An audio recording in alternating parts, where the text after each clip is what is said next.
There we go. And we are hot. Folks, welcome to the share round section of the ABTA Tuesday Night Live. Let me get that share round music going here. Feel free to sing along if you know the words.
So everyone can see and hear you.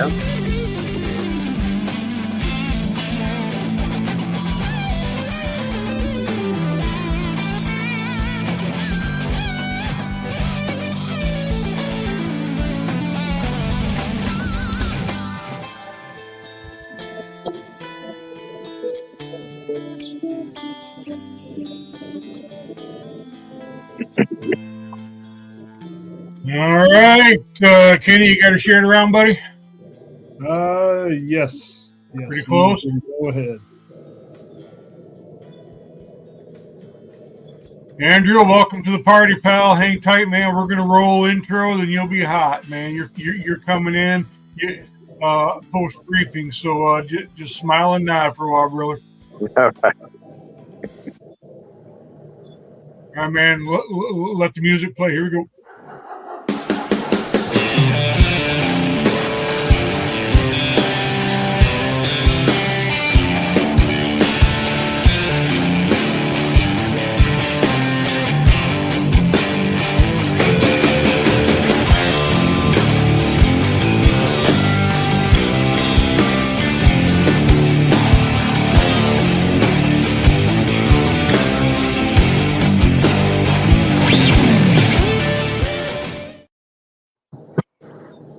Ladies and gentlemen, boys and girls, friends, fans, and followers, welcome to this week's edition of the ABTA Tuesday Night Live Michigan event recap. You will notice a whole cast of characters on the screen.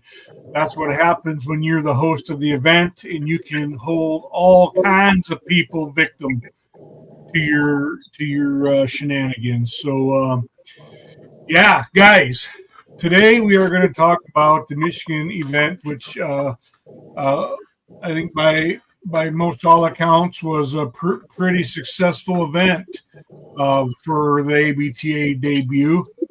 And, we just want to talk about it today, always looking for ways to get better. We want to build on the good and, like I always close the show with more of the good and less of the bad. That's what we're always looking to do. And, we're unique today that we have a wide breadth of experience trackers joining us that were able to attend the event in Michigan. And from Dan Dawson, who's an aspiring tracker, doesn't even have a dog yet, right? Dan, you don't have a dog yet? Oh yeah, I have a dog. Just haven't done any live tracks yet. He's in training. Okay, so we got someone who hasn't taken a track yet and working with a dog, to folks like Calvin and Jim, who are well seasoned and well accomplished. And we're just going to have all of the perspectives from the various experience levels, to include judges with me, Kenny, Jim, and Calvin, and stuff like that. So, this is going to be a fun topic, a fun conversation. And as usual, we'll let it evolve on its own merit. Let me get to the comments here. We'll engage with the followers and things, and especially Ryan Davis's comment there. Yeah. He messaged me before I could, and I couldn't answer before we got on. So Ryan, we'll disclose it. But yeah, it's going to be a fun conversation. So before we dive in, let's just go around the room, as we say, and let's just do a quick tracker bio for all of our participants today. Tell us, who you are, where you're from, how long you've been tracking, what you're tracking with. Just some kind of condensed version of a bio, and then we'll, let's just talk about what we talk about. Jim, go ahead. Jim Nugent, Mad Axe, Michigan. I've been tracking for 5 years. I track with a Beagle and a Bloodhound. Beagle and a Bloodhound, a very accomplished Beagle. I'm glad I got to witness the Beagle. Boy, oh boy, it was wonderful. And we'll talk about it. Dan. Yeah, not much of a bio. Just started training I have a mixed lab and blackmouth cur from Texas that I rescued, and he's got a great nose on him. So we're gonna give him a try. Blackmouth cur? Yes, sir. Oh, okay. So you're all of a sudden Kenny's favorite. Andrew, All right. My name is Andrew Pollock. I'm from Nanuet, New York, suburbs of New York City. My wife breeds mini, so I have a mini and a Teckle, and I just picked up a beautiful Bloodhound. Yes, you did. And I got to tell you, if I'd known which Bloodhound you were getting from Ron, I'd have put you in a headlock, and you'd never seen that pup. That's why I ran out of there. I grabbed my dog and got out of there. Well, you did the right thing, brother, because if I'd known you were there for Little Britches, we'd have had a different meeting. He's just a good and a great dog already. Just easy going, nice. I've never had a Bloodhound. How about a little bit more salt in that wound, bro? Thanks. Yeah. Hey, she's giving my Teckle a run for her money, though. I'll tell you that. Yeah, I'm sure of it. Kelvin, ABTA judge thrown into the fire and integral in the event. Tell us about.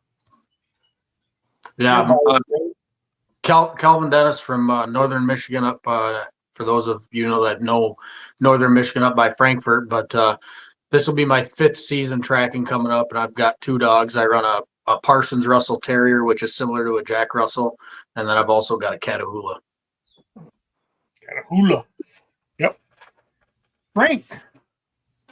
Yeah, Frank Rotundi. I'm entering my 2nd season with my Teckle Mika, and yeah, we had a good year last year, and looking forward to the continued training and going into this year. Yeah. And I'm from Port Huron, about 3 or 4 miles from where Dan lives. Yeah. So we have Frank and Dan on the extreme east coast of Michigan. Frank goes out on his back deck every morning and watches Canada, and then we have Jim also on the extreme, way at the tip of the thumb of Michigan, and then we have Calvin way in the upper left corner on the northwest coast of Michigan, and then you got me down here in the south central, and Kenny in Florida, and Andrew way over in New York. So let me see, Jim, you're probably the close. No, actually, it might be Dan or Frank is closest to Andrew right now. Oh, that's tough. So yeah.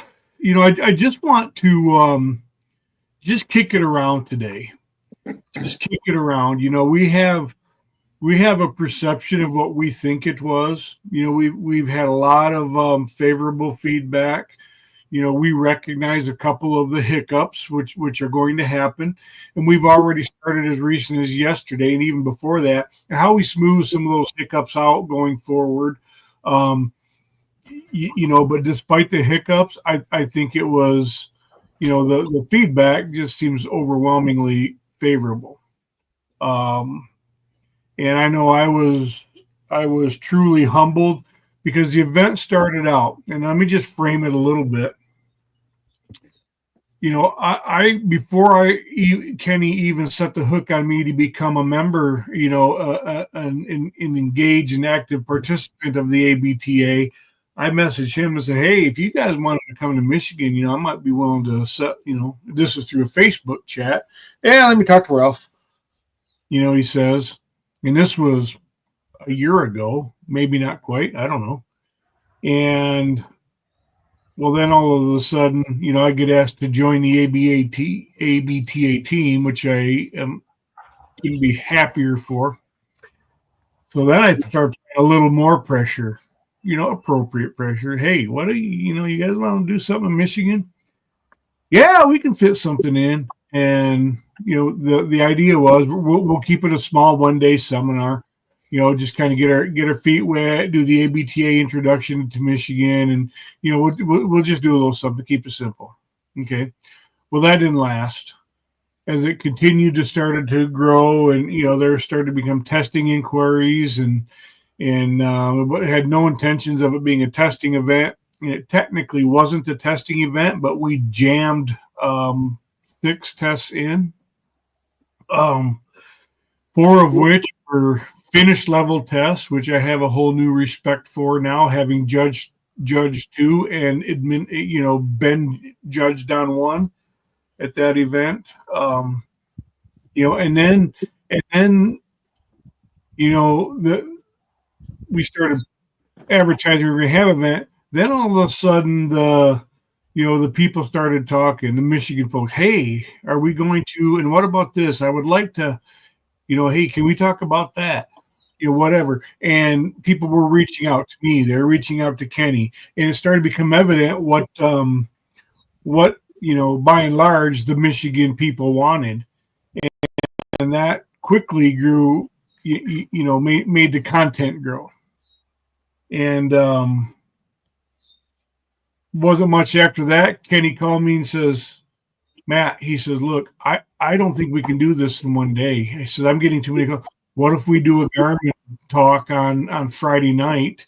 You know, I'm like, I'm hooked. Yep. Let me get the haul for another day. So we got the haul for 2 days, and we did end up having the Garmin talk. You know, test weather. You know, adjusted some of the scheduling, but we did the Garmin talk, and it was fun. And now, you know, people are saying, well, hey, I think we need to have 2 full days next year, you know. So that's how that grows, and that was kind of the we had 2 days this year, all in one. kind of we jammed it in, yeah. You know, we had a guest speaker with Ron Schleifer came, killed 4 birds with 1 stone. I think he delivered 3 pups, and you know, Andy got to speak at the event, which I was thrilled to death to have Ron come. So, you know, that was a late add to the presentations, and you know, there were some committed folks there. We ran extraordinarily late, you know, and I gave everybody an opportunity to escape. I didn't want anybody to feel like they were being held hostage. I would have cut my presentation out, but folks wanted to stay, so we did. In you know, I think everything turned out okay.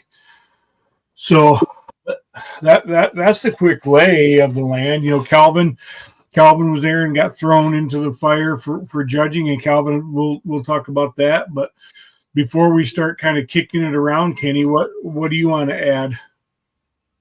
That's pretty much it. You hit the nail on the head with everything. Yeah, and it, you know, there was a lot of work that went into it. You know, and I owe a ton of thanks to to people like Kenny and Kayla Tyre, Ethan Young from Arkansas, Calvin jumped in and just the Brandy Mullins and Dakota and Hunter helped out tremendously. And who am I forgetting? I don't know. Jim, you jumped in and administered your first test, and relatively impromptu. And there was just a lot of good people doing good things. Let's not forget people back at home base with Carrie and Ralph when we realized, oh shoot, we forgot a ribbon, and hey, can you print these certificates, and just helping from the home front, back in Florida. Those guys deserve the some kudos too. The local landowners we had, I don't even remember how many properties we had, local landowners that allowed us to use their property to test on. So there was a lot of people that really came together to make it a pretty successful event. And I couldn't be more thankful, more appreciative for that. I know I was overwhelmed at times, and the hell of it is, I feel like I worked hard, but I know I didn't work near as hard as Michael Beck did for the Pennsylvania event for the work, because I watched all the work Michael did, and I'm like, man, I'm falling short here, but it was a lot of work, and it's a labor of love. I was glad to do it, and I'd do it again in a minute. I wouldn't do it next week. I need a little bit more time, but I feel a little melancholy now that it's over and all my track have left, and I'm sitting around here, but there was some really good stuff. So what I would like to do is I want to start with Andrew Pollock, because your participation in this live stream and your participation in the Michigan event was straight up happenstance, a serendipitous happenstance, if you will. And if you don't mind, tell us the story, man. Tell us your story, and then tell us What about how I came down there, or? Yeah, yep. Well, I came to get the dog, and we got there early because Ron was late, and man, I had to go to the bathroom bad. I'm going to be honest. So I ran in. That nice lady said, "Just go ahead." And then Matt, you were like, "Come on." And let me just say, this is going on my third year of tracking, and it's been like I told you, Matt, this. I could have joined the Ku Klux Klan or the Hell's Angels. A hell of a lot easier to get into this tracking business. Just to be honest with you, you guys, all of you, were so friendly, and gave more. I've learned more from you guys and Matt and Ron in a few hours than 2 years here. There was one fella from Deer Search, a nice guy, Joe here. He was quite helpful. But other than that, I don't know if they think it's a competition or something, but it's just different. You guys were great. I've never met people like, New York's a little different, but I've never met people. And Kenny, your wife, was talking to my wife and myself about the Teckles and everything. And, it was like a walking dictionary. I can't thank you guys enough. It was great. I learned so much in such a little time. And I'm going to tell you, Matt, I was cutting lawns after work tonight with my son, and I was listening to your last podcast and about mentoring, and I've never heard of this stuff before. So I'm glad now I'm going to be a follower on Tuesday nights to see what's going on. Well, that's great, Andrew. And that's why I say a bit serendipitous. So yeah, Ron came up from Illinois. You were coming from New York to meet up with Ron to pick up a puppy. So we were rolling. We were well into the event when you guys got there. In fact, we were out on the elite test when you got there. So that was 2-3 hours in. And you still got to sit there and watch 2 hours or so, I think, didn't you, before Ron got there? No, we weren't out on the elite test yet. We were back. I'm sorry, I got my timing screwed up. But anyway, you got there well ahead of Ron. Yeah, I got a good couple hours in, and like I said, it was like so educational. This guy Kenny, he's like a biologist. It was amazing how much he knew about all. I was like, whoa, no, everyone around here, they said, oh, just get a deer hide and put some blood on it and start dragging it, and I started my wife's little dog. My kids wouldn't hunt with me, so my wife's little Minnie started sitting in the stand with me, and it started into a blood tracking thing, So it kind of, like I said, fell right into my lap. And I didn't think minis were for tracking, but he got Lyme disease pretty bad, so I'm trying to save him. But I gotta say, he's like got the most heart. He's like my best tracking dog. Yeah, they've got a lot of heart. Yeah, He's only 9 pounds. And he goes and goes. He goes until his legs can't go no more. And now he's finally gotten to the stage where I can read him. And when he sits down and whimpers, the deer's not dead. I can pretty much read him now. And it's taken a few years. And that's what I love about tracking. I love working with the dog and watching the dog and see what they do. I've been having a little bit more trouble with the Teco watching her because she's just a maniac and runs through the woods. But we're still working with her, but like I said, you guys have been amazing, and I'm going to join you guys because I never seen such a nice group of people. I'm just telling you how I feel. You might say, oh, this guy's from New York. He's a tough guy from New York. It's a little different around here, like the one guy from Deer Search, the phone number goes right to his house. So he cherry picks every track before, and if he doesn't want to go on it, then he'll turn it on to me because I'm the only tracker in in Rockland, and I think he's in like Upper Westchester across the river, and he's the only one, but he's been doing it for a real long time. I think he's very good at what he does, and he's friendlies with John Jahini, the family there with. Nope, we lost Andrew for a second. He'll probably be right back. Yeah. Let's see. His internet glitched up. There you are, Andrew. Yeah, there we go. We glitched out there. But, I asked him once if I could go on a track with this guy, and he said, yeah. And it just never, it was never going to happen.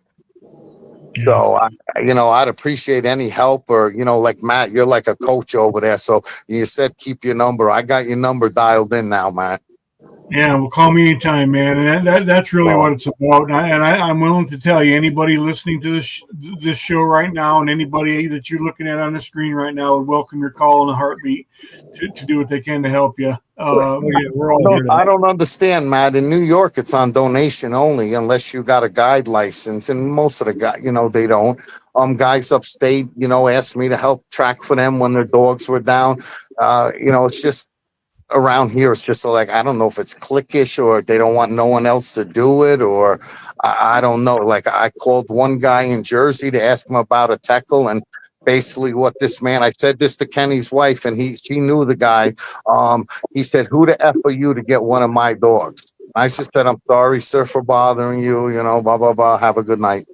I don't know. It's just different around here. You guys were just nice. Just stick to the grind, and you got a support team here. Any of us are here to help you, and you'll do good. I appreciate it, Kenny. You guys are all great. I can't say enough about you guys.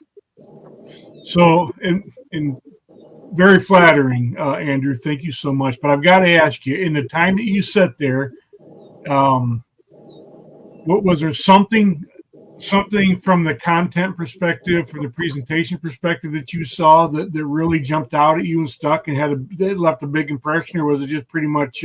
Well, I really stuck in my head what he said about like dogs that are in the house all the time, and then all of a sudden you bring them out in the woods, and all of a sudden their noses just explode. I think Kenny was talking about that, and I try to run the dogs like twice a week minimum. Yeah. So, and in that context, if they're kept in the house and never allowed to get out and experience the outdoors in other sense, then that could be, a bit of a problem. But if you're getting your dogs out, it's going to be okay. Yep. Yeah, that's stuck in like today with.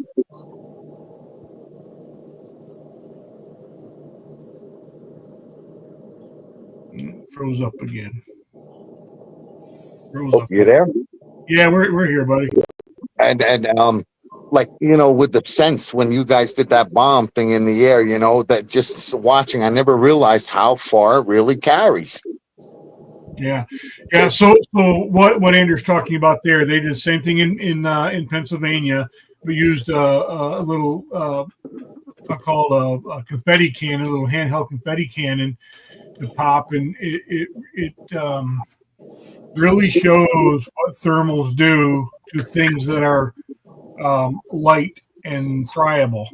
Although that confetti is heavier than scent, it really carried and lifted, and it really, really, really allows you to visualize what scent is really doing. When it comes out, it's floating along, and all of a sudden it goes up, and then all of a sudden you see it go down. Well, the confetti is not going to lift back up as the thermals rise, but guess what? The scent is, and it's going to do that again. So, yeah, it's very impactful and impressionable when you can see it. So, yeah, Andrew, I'm really glad you got a chance to come, man. And like I said, we're glad to call you a friend now, brother. So yeah, we look forward to joining. You guys, thank you. And I'm closer to Pennsylvania next year. I'd like to go to Pennsylvania, but to me, it'd be worth taking the 9-10 hour ride back out to Michigan, because you guys were just on the ball.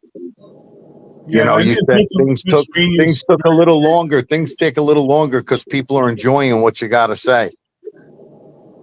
Yeah, no, New York people don't talk, and understand tracking or anything. It's just like people called me from the tracker and said our old dog ran away, and we got to find him. He's on the Channel 12 News. Bob, I said, you know what? I'll bring the dog over. Ruger would like to go for a walk. It was in the middle of winter. Well, Ruger took me 2 blocks one way, 2 blocks another way, 2 blocks. Took me to a backyard with a herd of deer, and I looked at the lady and I said, I guess my dog did exactly what he was trained to do. Find deer.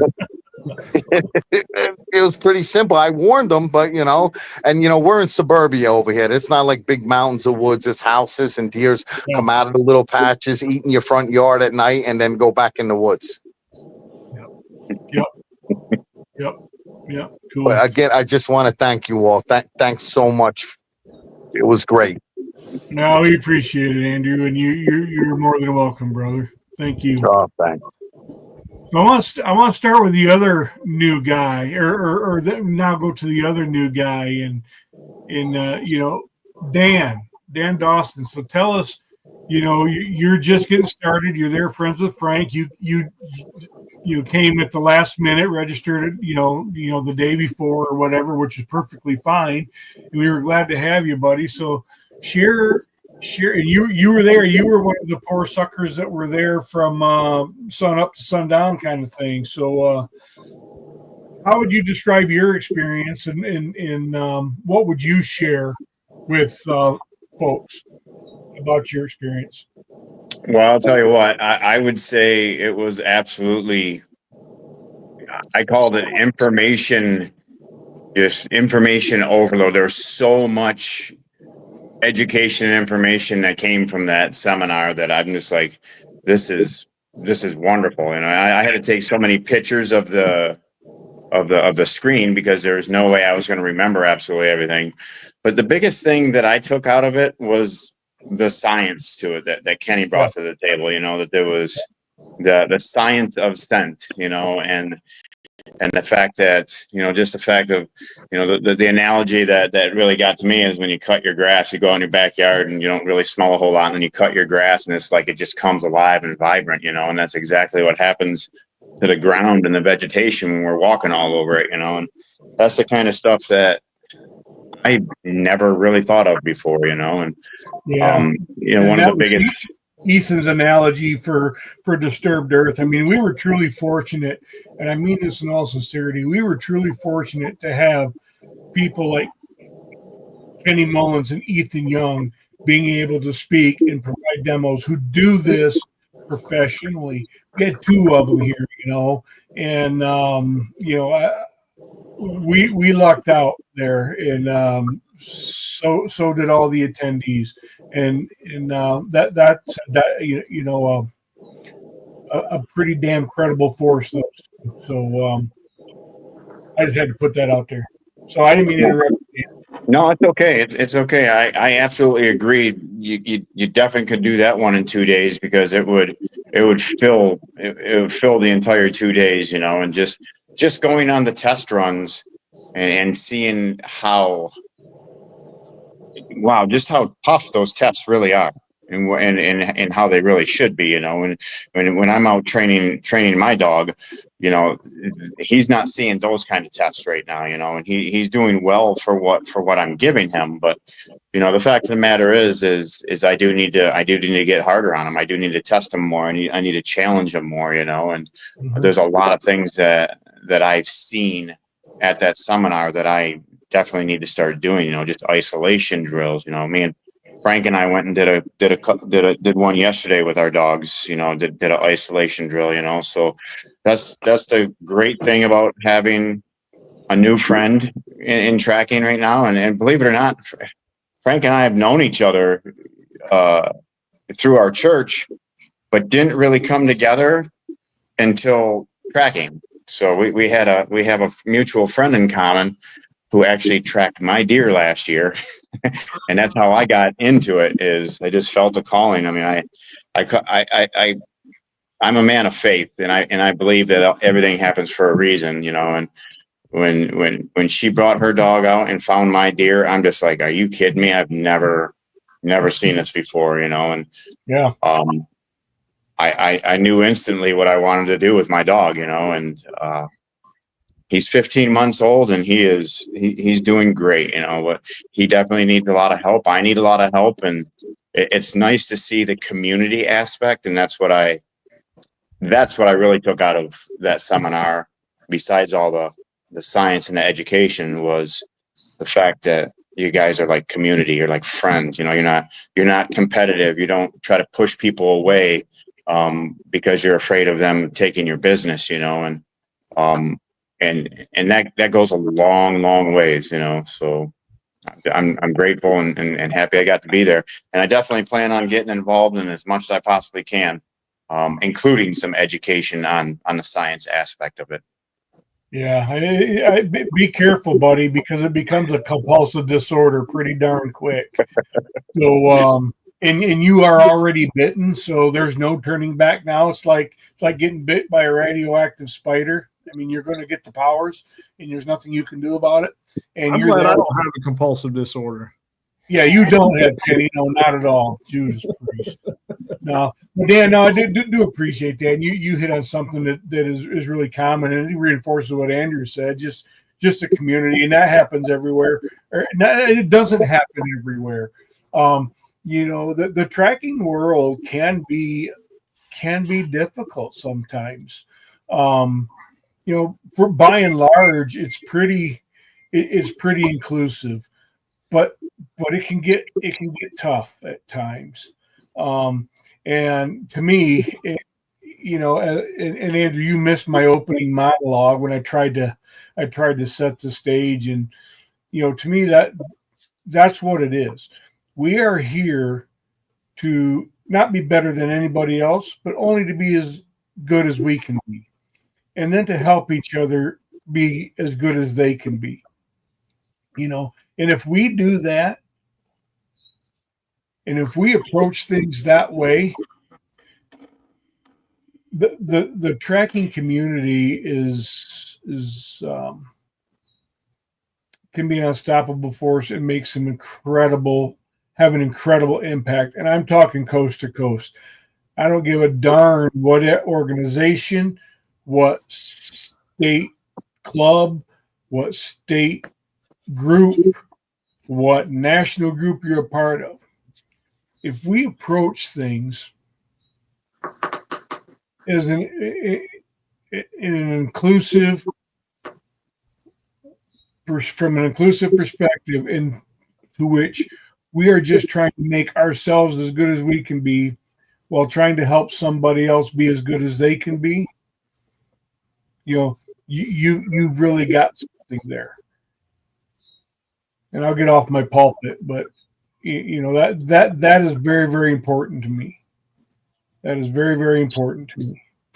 So, and we'll all have time to talk. But I'm going to walk through everybody's opening statements, so to speak. I'll call them in order of experience. So that being said, and I guess I kind of got out of order. No, a little bit, but it doesn't matter. Go. So, Frank, it's your turn, buddy. Unmute yourself and tell us all about your experience. And we met in Grayling last year. Frank and I met in Grayling last year at the event last August in Grayling, Michigan, and have established a really good friendship. I wish she wasn't so far away so we could get together and train easier, but that will happen at some point. But Yeah, for sure.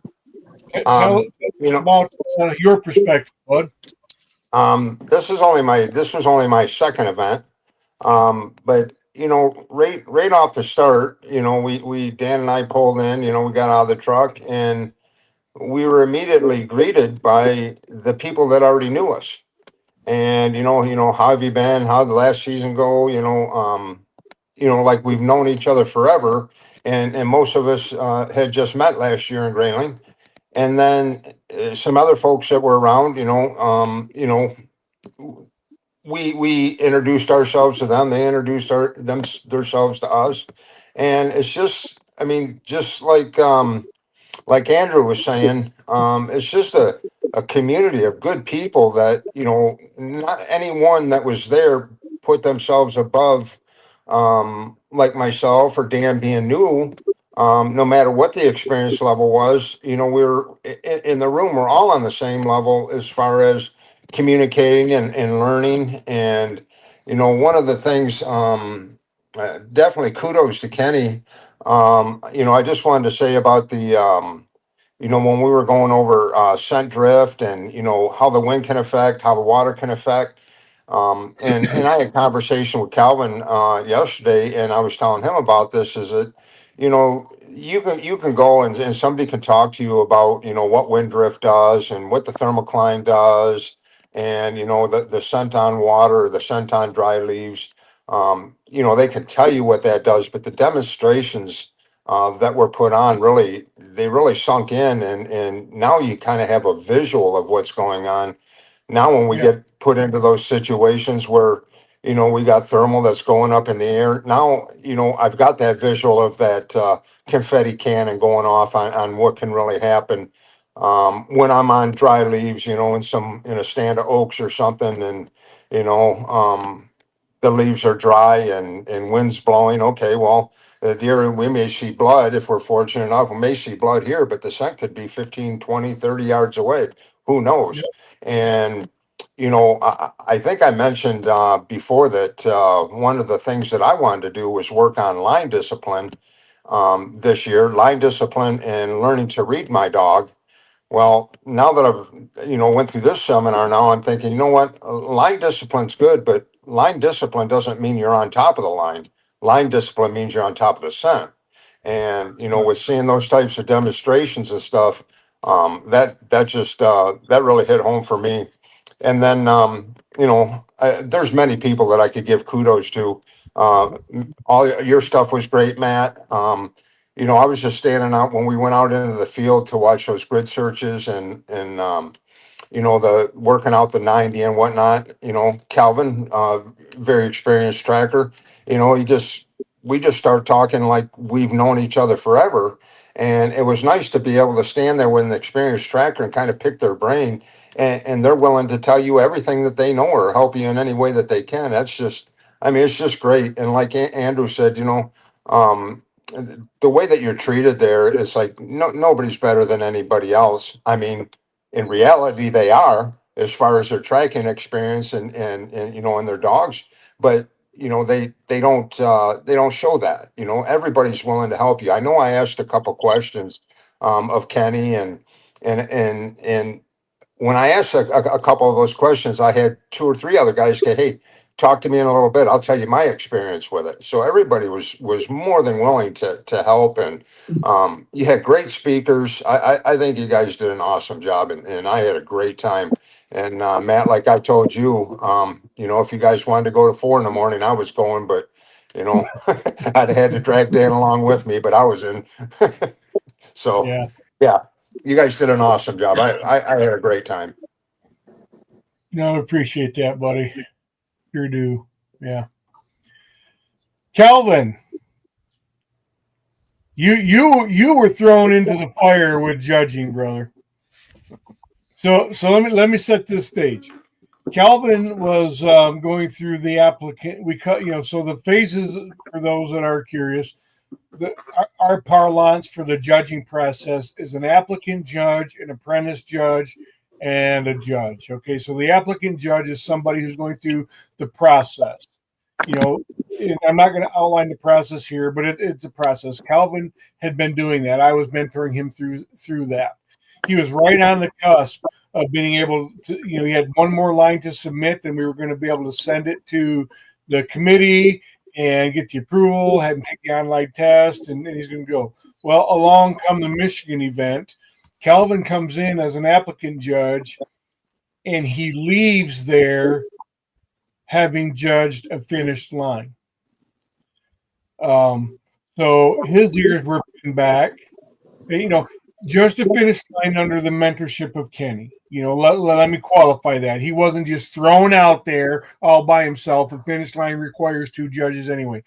But he judged a finish line. And he got to, I'll say, apprentice judge on the elite line with Ethan. So you walk in on Friday as an applicant judge. You leave there on Saturday night as an elite level apprentice and ready to roll on finish lines. So your ears were pinned back. So go ahead and talk about it, bro. And that and your experience in general with the seminar. Well, before he goes, I just want to say, you saw the look on his face whenever we got on that finish line, and he goes to hand me his garment. I said, "No, this is on you. You can see his face." Go ahead, Calvin. I think most of this starts back. The event started on Friday with testing, and I specifically remember it was about 12:30 on Thursday afternoon. I was about ready to leave my house. It's a 3-hour and 20-minute drive down to Matt's place, and I called and said, "Hey, I'm getting ready to leave. Is there anything that you could think of that I might need to bring?" And he said, "Make sure you got Woods clothes with you, and your tracking shoes and a couple sets of hooves." And I said, "Well, I've already got all that." So I said, "I'll see you in 3 hours and 20-some minutes." So I specifically remember 5 minutes from being to where I was going to be and called Matt again just to say, "Hey, I'm getting close." And you said, "Well, we're waiting for you." And what that turned into was me and Ethan trudging through the woods until about 11 o'clock that night with the mosquitoes and the ticks and everything else that was out there, along with the 80-degree weather, the lightning bugs. But to be quite honest, I wouldn't have looked at doing it any different. Being thrown into the mix. Yeah, I was a little nervous to start with, but by the end of that weekend, I was very comfortable. I can't thank Ethan and Kenny enough for, being there and just kind of helping me through the process. I said this to Ethan, even though he didn't know that he was teaching me during the apprentice program, if you would, through judging. Everything that he was doing, I was picking up, and I was taking notes in my mental note, and just a lot of what he was doing was really just helpful for me, and it made me more comfortable with what was going on. So I've spoke with Ethan a couple times already, but I can't say enough about Ethan and what he did for me over the weekend. And even though, like I say, I was thrown into the mix, I really had an enjoyable time. And coming into that event, kind of the cool thing for me, and especially I think Matt, being an admin for the Michigan Deer Tracking Network, we get to see faces of people all the time on Facebook. We get to talk to people through text or I've talked to Jim a few times on the phone, but never met him in person. And I think Frank said it, when we see those people, you go up to them and you start talking to them like you've known them forever. And I think that's kind of the cool part for me. Being able to see those people in person and talk to them. You feel like you've been part of their life for years because you've been watching all that stuff on Facebook and you see what's going on with them all. But to be able to sit down and actually have a conversation with them in person, it means a lot to me. I really enjoy that. So that was a big takeaway for me. But as far as the seminar goes, There's so much stuff that, we've talked about this, Matt and I, especially the last couple of days. There's so much stuff that we can sit here on this video. We can talk about, we can discuss, we could draw pictures with crayons. You could describe everything you want, but until you see some of those activities in person, you just don't get the gist of what exactly you're talking about or what is really happening. And I think that's the big thing, especially for new people who maybe they understand the process, but they don't understand the actual application of it. And that's where it really hit home for me, even though I've been tracking for, a few years now and I've got the gist of what's going on. I mean, some of that stuff was just, it made me open my eyes and it really maybe just drew a little bit closer for me to some of the stuff that I already knew about, but I had a hard time maybe describing either to my hunters or other trackers. So I think that's a lot of what really helped me this weekend. Yeah. Yeah, that's for sure, man. And we did talk a lot, and we'll continue to talk a lot. And I think we're setting things up for some really good stuff to come. With the foundation that we're building, the people that are engaging and want to be engaged, and the sponges that I am, you are, all of us are. I think I'm just excited about what can be, because it can be really good. And that can be, I'm thrilled to death. Like I said, I got to have all my buddies down, and I say down because we're in the southern part of Michigan, but it was a lot of fun. A lot of fun. So Jim, as the senior, not counting Kenny, but as the senior tracker, like I said, we have someone in Dan who's about as green as a green tomato. He's got a dog, been doing some work, but never tracked a deer. And now we've got Jim, who's been doing it for how long, Jim? 5 years now. So 5 years with a 5-time certified dog. So tell us, what would you say? What's your opening monologue about your experience? Well, for the new people, I was there one time. I understand and I completely get what you're going through.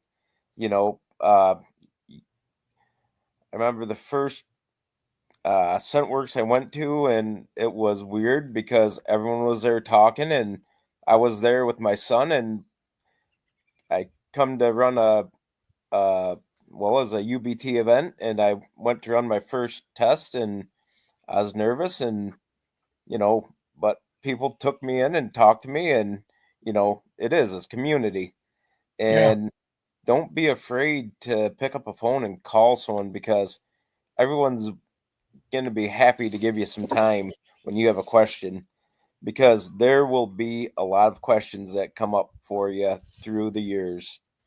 I even pick up the phone now and still call guys and ask them things.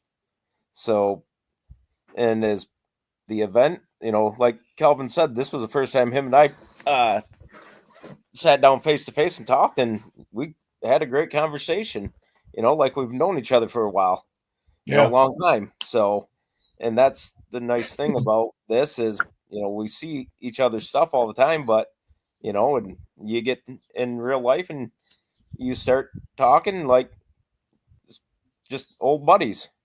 So, and as far as the event, I thought the content was great. The demonstrations were great.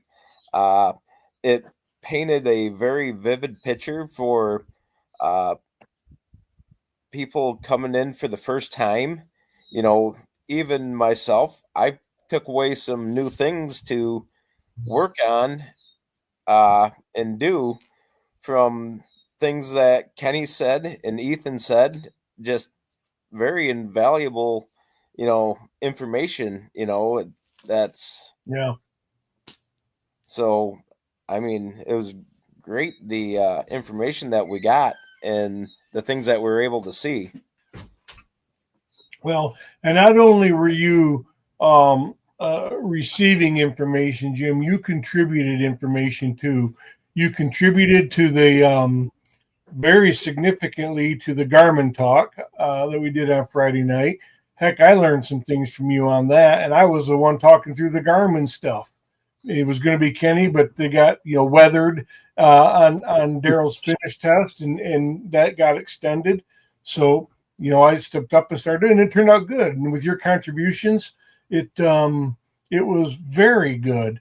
You were able to, and I want to talk about that grid search stuff, and we're going to get into just the demonstration specifically in general. But your contribution with Copper and just the way he works on the grid search demonstration, that You can't forget his test line. Well, and I was going to get to that. But Craig Reeder even commented, and he was there, and we'll read it in a minute. But commented on the grid search thing, and Copper was absolutely the right dog to do that. Not that somebody else's dog wasn't, but just Copper's tracking style really maximized the benefit of that demonstration. I think is a fair way to put it. The slow, methodical. I'm gonna go check every corner that was disturbed, pretty much, and that's how he is. And he did that, and he did that on his test line too. And like I said, we'll get to the test line because I do want to spend some time talking about it. Because, geez, Pete's was that fun, unpleasant in terms of the scorching heat, but boy, it was just a freaking joy to judge. Well, hop on a plane and come on down here, and I'll trade with you. Yeah, we're good. Yeah, we like this cooler weather. And it's quite pleasant up here today, Ken. You'd have your wool socks on today. It's probably I could use it today. I was ready to head straight back.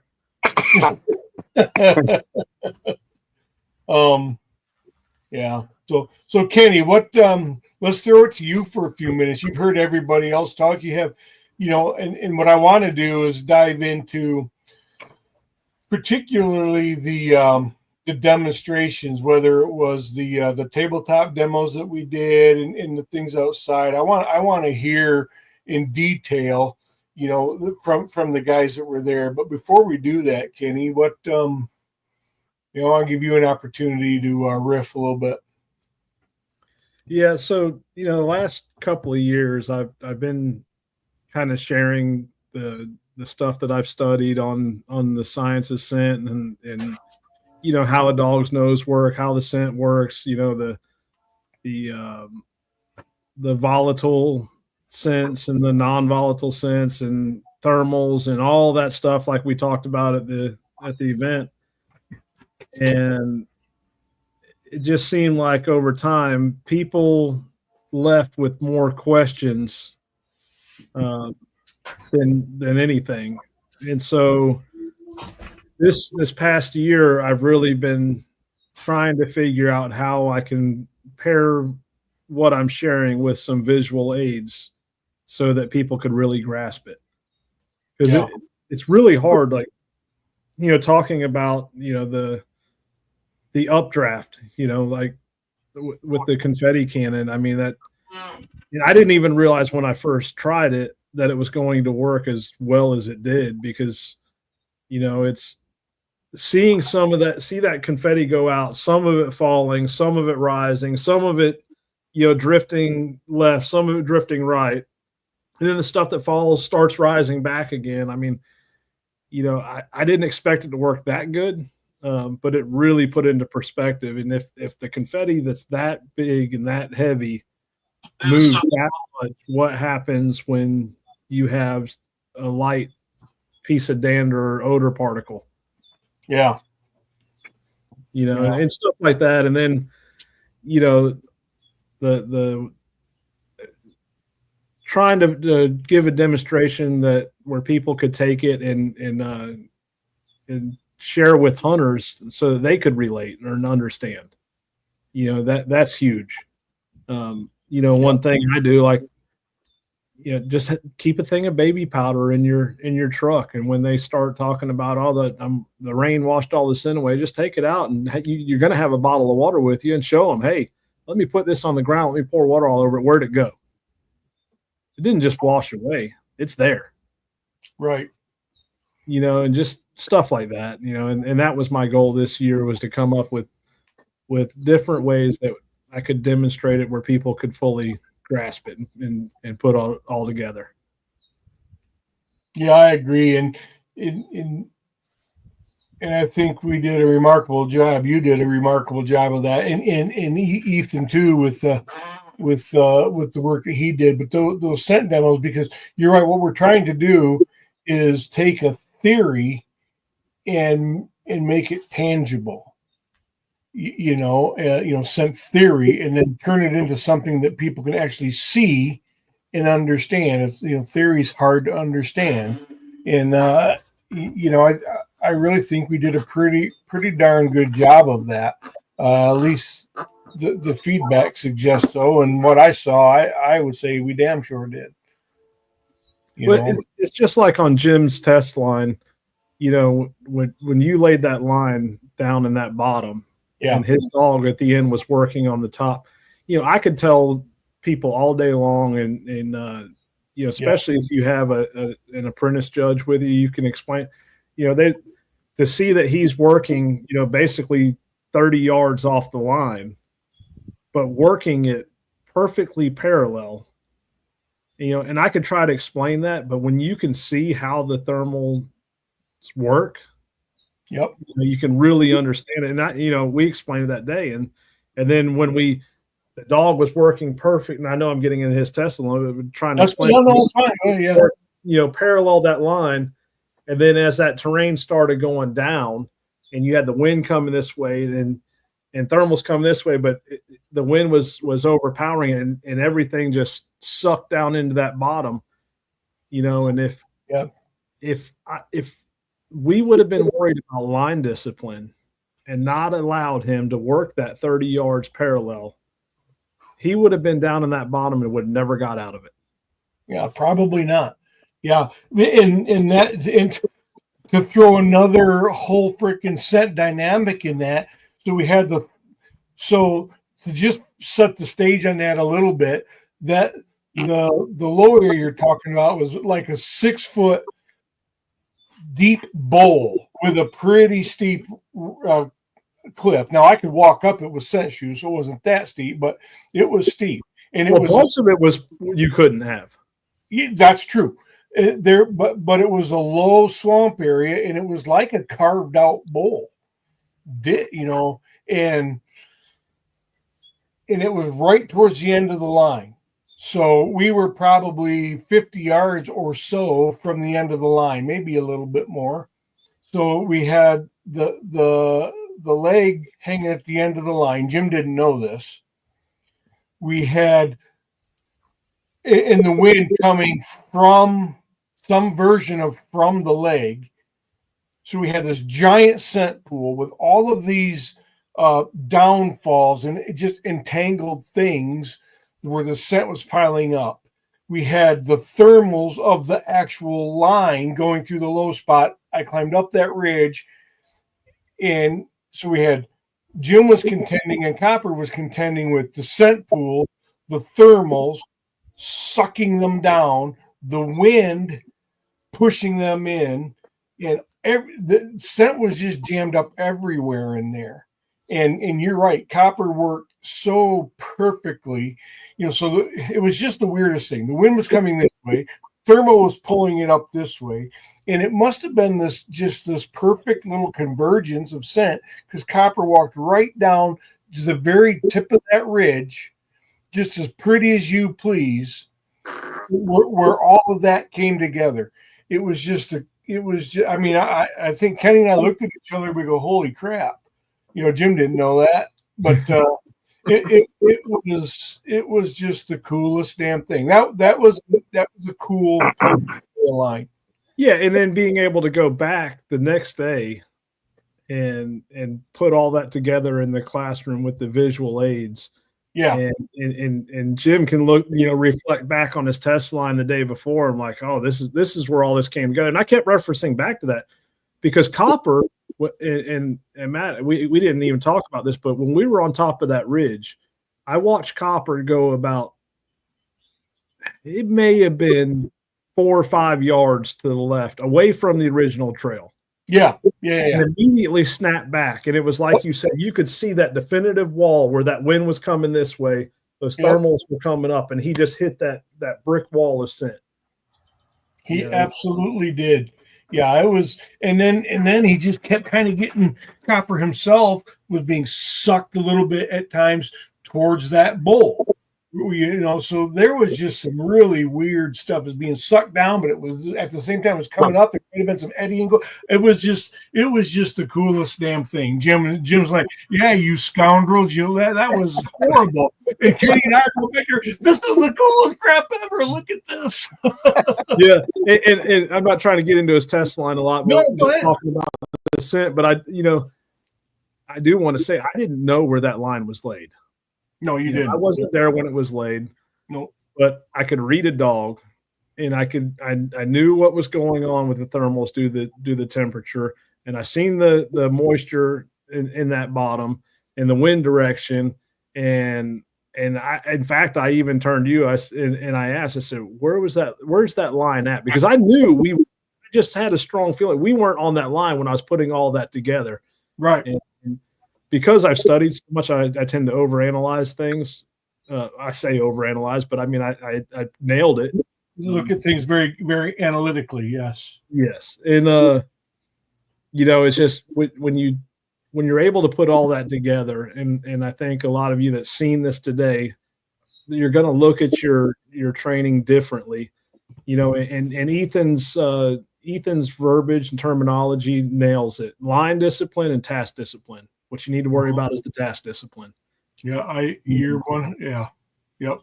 And when I had not heard those terms before. I mean, I've heard line discipline, and that's all I'd heard. Well, and I first heard task discipline with Ethan when I was shared a line with him, and he mentioned it. I'm like, wow, that was a eureka moment for me, and a very defining moment in how I approach things, because all of a sudden line discipline didn't mean a damn thing to me. And it doesn't now. I want the task discipline. Is my dog committed to the task in relation to, finding the scent? And the scent may not be on the actual line or the source. The scent, as we demonstrated, could be anywhere. And as long as she's committed to finding and progressing that line, I don't care how disciplined she is to climb on top of the source. Right. And I know I'm going to get off on a rabbit chase here a little bit, but I want to take a minute and give some credit to Ethan. Please. Ethan, he really came onto the tracking scene out of nowhere for me. Just one day, I don't even know who Ethan is. The next day I'm seeing some good stuff coming from him, so I start following him and I start paying attention. And, he reached out a little over a year ago about becoming a judge. And quite frankly, he was stagnant. And I was like, is this guy even going to do anything? And then this year he came on strong, and, he's been instrumental for our organization. Yes. Well, this was the first seminar that I've worked with Ethan as far as on the educational side. We worked together on the testing side. And one thing I want to say, Ethan's got some experience, but one thing I want to say is I didn't expect the level of knowledge out of Ethan that he has. And I'm not saying that like I judged him or anything, but typically someone at his level you would think his age. I mean, he's young. Sorry, Ethan, you're young. You're my daughter's age, Ethan. Yeah. You would think he would have 30 years experience, Yeah. And as we talked, and I told him, I said, "Hey, man, I got all this put together. What part do you want? What do you want to do this? You want to do that?" And he's like, "I'll do whatever." And we worked very well together. We bounced things back and forth off of each other, and I just want to give him a lot of credit. I mean, there's worked with a lot of people over the years in this industry, and Ethan's got it together. Yep. And I'll give him credit for that.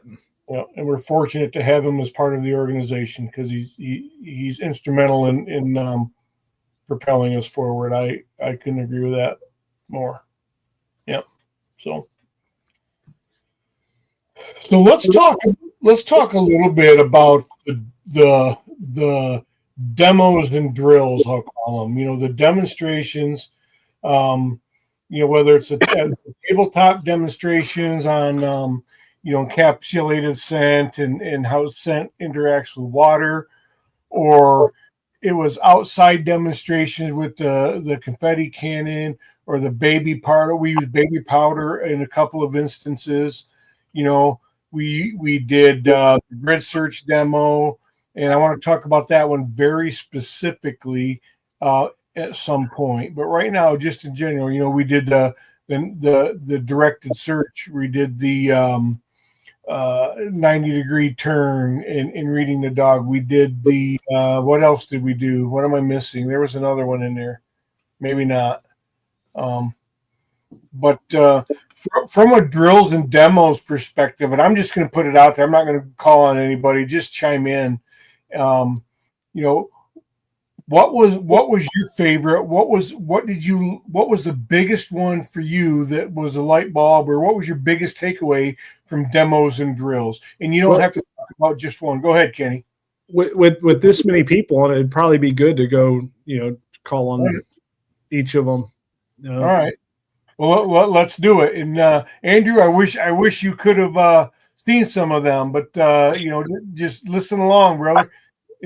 Just you guys, what you just said about the dog walking like 30 foot. My Teco walks parallel to the line 30 foot with her nose in the air, and it drives me nuts.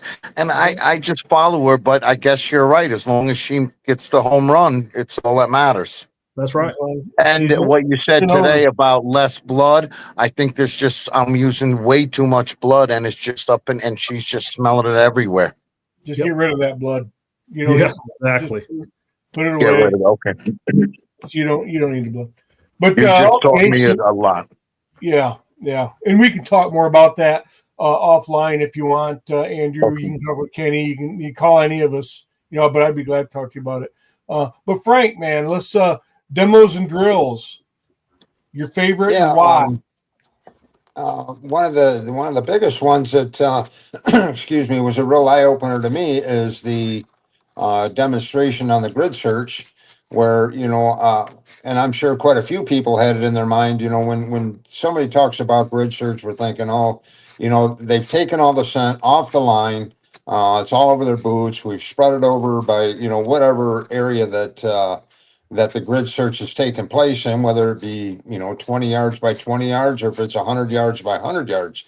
And it's not so much that like Kenny was explaining in this thing after the questions came up, was it's not so much that you're spreading the scent. I'm sure that takes place as well, that you're tracking scent all over the place too, but minimally. It's that disturbed earth that is really making it difficult for the dog to be able to pick up on the scent because it's so strong. And then to see the demonstration when Ethan went out and did the fresh grid search versus the grid search that was 8 hours old, you can see after that the earth area where the original one was done 8 hours prior had time to settle. It was much easier for the dog to pick up on. So let me just frame that a little bit more. And I knew you were probably going to say that because that was a very popular one, and Craig will read Craig's comment on it. But so what we did is we laid, for those watching at home, we laid, when I say we, I mean Ethan, laid 2 lines with the same set of hooves at the same time. Just straight lines, 70 yards long, whatever it was, just straight lines. paralleled each other with reasonable distance between them. When he laid those lines, he went back and grid searched one immediately. Laid the line, grid searched it right away. At that point we let them bake all day because it was on a mowed grass, pure sunlight and wind blown, recreational baseball field is what it was at the hall. Let them bake all day. When it came time to run the demo later that evening, we probably didn't get out to do the demo till 7:00 or something like that. The lines had laid 11 and a half hours. Yeah. The lines had laid 11 and a half hours. So we had 11 and a half hour old line, one of which had an 11-hour old grid search on it. The other one was 11 and a half hour old line that had a 10-minute grid search on it. And the idea here was we all see, and I was this way, the theory is grid searches are bad because you're just what Frank said. You're spreading you're picking up the blood, the pheromone, the dander, the breath, the wound gases, all of the deer specific cocktail you're picking up on your shoes, and you're transporting it around, creating false lines. That is the conventional wisdom in the tracking community as to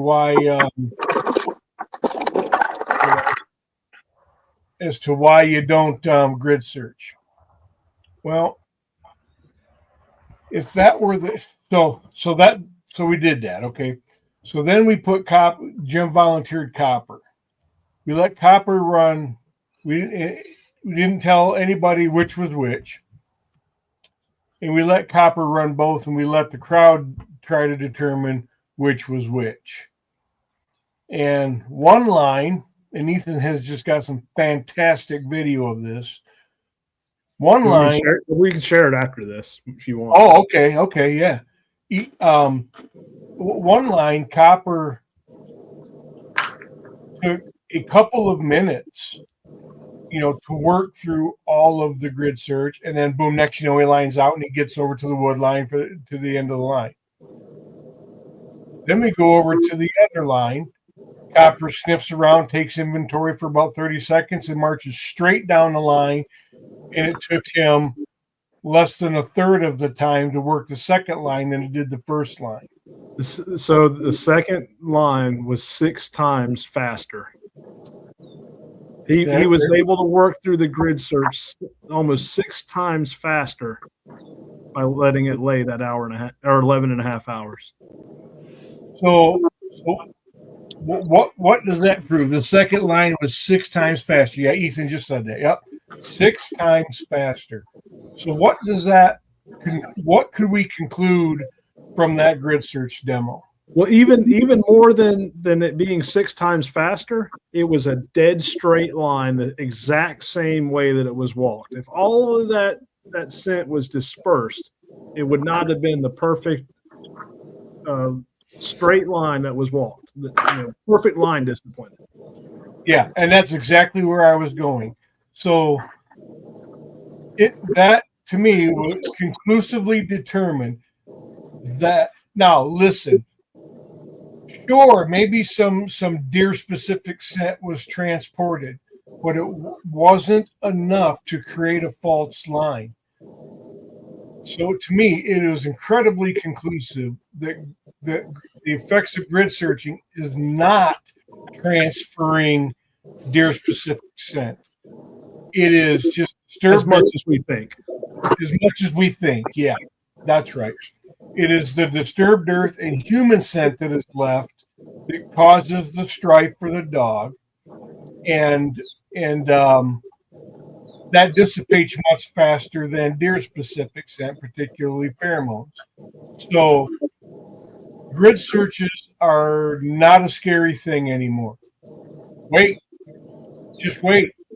Did you grid search? Okay, cool. When did you shoot the deer? 12 hours ago. Okay, cool. I'll be out. I'll be out at the 20-hour mark. and that grid search will in essence be a non-factor because and it was to me it was incredibly eye-opening. So Matt, I'd like to go back to when I first talked about wanting to do this. Yeah. In your initial reaction. Yeah. You know, whenever I first told you, hey Matt, this is what I want to do.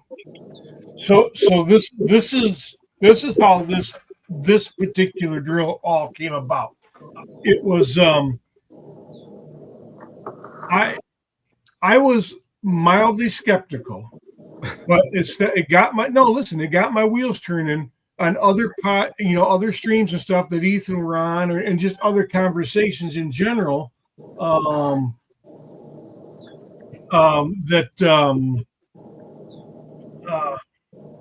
How disturbed earth, and it really came up talking about scent gaps when you're doing scent gap training. Okay, this is how it started triggering my head. I mean, I'm talking several weeks ago. You guys were talking about scent gap training, how if you want to train for a scent gap, you have got to let that scent gap age. Otherwise, the dog marches right through it. I mean, I think Ethan started talking about like, what? And then you started confirming it, Kenny, and you guys engaged in this conversation. I just say with my face hanging out, like what?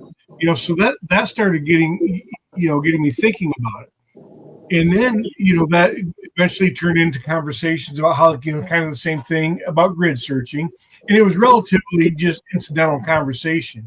So then as we started doing this, and I started applying that to, okay, grid search is disturbed. I'm like, well, how? Then if that's the case, then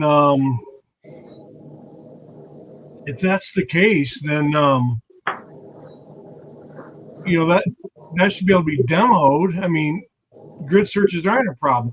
So we say, okay, so let's do this. But then I'm still skeptical. I'm like, Kenny, Ethan, are you sure this is going to work? Because if it will, it's going to be almost a paradigm shift in the way we talk about grid searches and what they do to a line. So I wanted to make sure that if we demo this, it was really going to work, because I had not seen it before. I didn't get a chance to practice it or test it.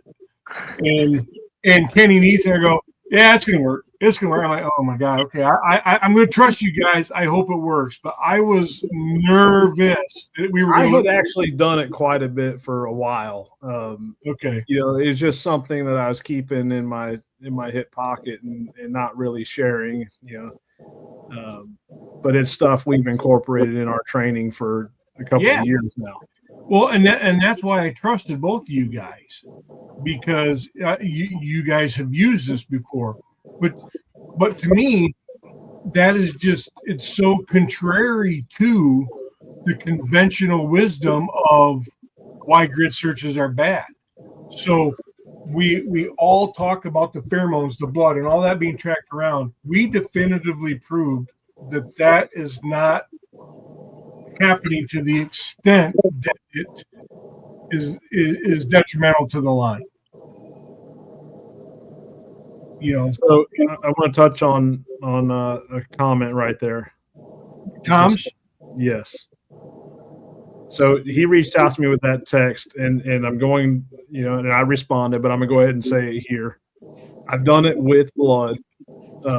It doesn't make a difference. All the bodily fluids in the blood dissipates quicker as well.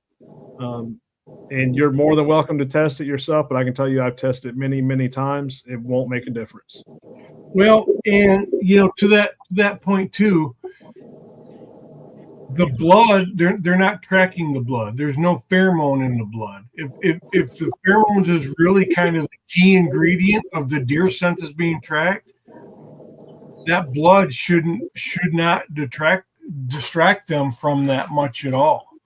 No, really, you got to think of blood as a super absorbent, like a cotton ball. I mean, you have iron scent, but really it's what it makes contact with. And then if there is any infection with that, typically you're not going to see that infection on the grid search part of the line on a real track. It's going to take time. That's going to be, but you do have some evolving things going on with bacteria and all that. But even then, all of that dissipates quicker. Yeah. And you can research all this, and you can go out there and lay a grid search and put blood all over it, all that you want. And you're going to see the results. I've done it many, many times. It's going to be the exact same.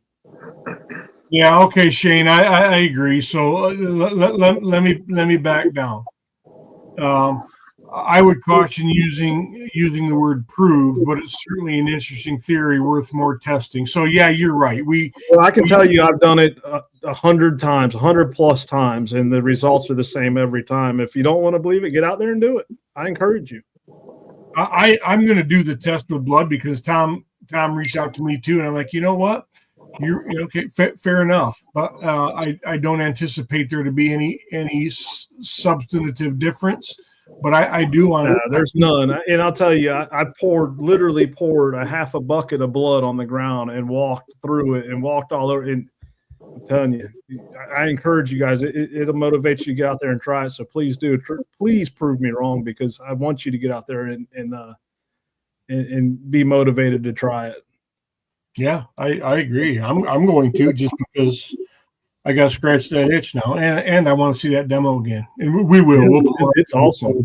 Like I said, this is something we've done a couple of years now in our training, and I've done some things in the past that worked initially that didn't long term didn't pan out how I thought they would, but this is one that it's consistently works in time and time again. And it's just science. I mean, if you just the information's out there. I'm not a scientist, but the information's out there. You can look at dissipation rates and degradation rates, and it's all out there, and it's all been proven in other fields. May not have been proven in the past in our field, but it's been proven in other fields like man trailing. Yeah, that's true. I have read recently since then about the man trailing world. So, but in fairness, I guess proven might be because we're not an accredited testing organization in terms of grid search stuff. That's fair, but it's very compelling and certainly. Who is an accredited? I don't know. Some scientific scent experts, whatever an expert is. But so anyway, let's go back. So that was anything else, Frank? Any other impactful demos that you liked or really left the mark for you? I could go through them all, but then nobody else is going to be able to talk. But one of the things that I really took home from this, and like Dan said, we've already taken advantage of these isolation drills. You don't have to go out and lay a 600, 700, 800 yard track. You can work on the small things in small areas and accomplish a specific task, and make your dog better. And not only make your dog better, but to be quite honest with you, I need the most work. My dog knows what her job is, and she knows what the scent is and knows what she's supposed to do.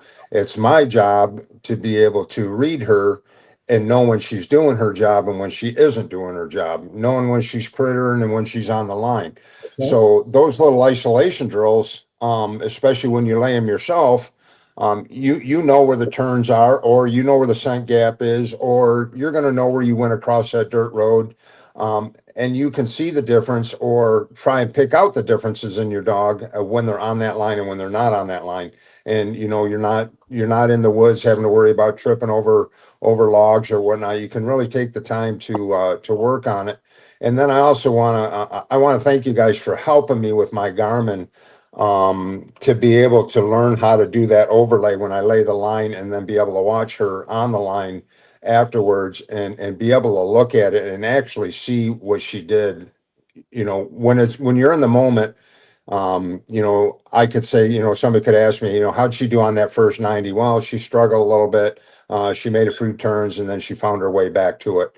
when you actually get to see it on the overlay, it really shows you what really happened.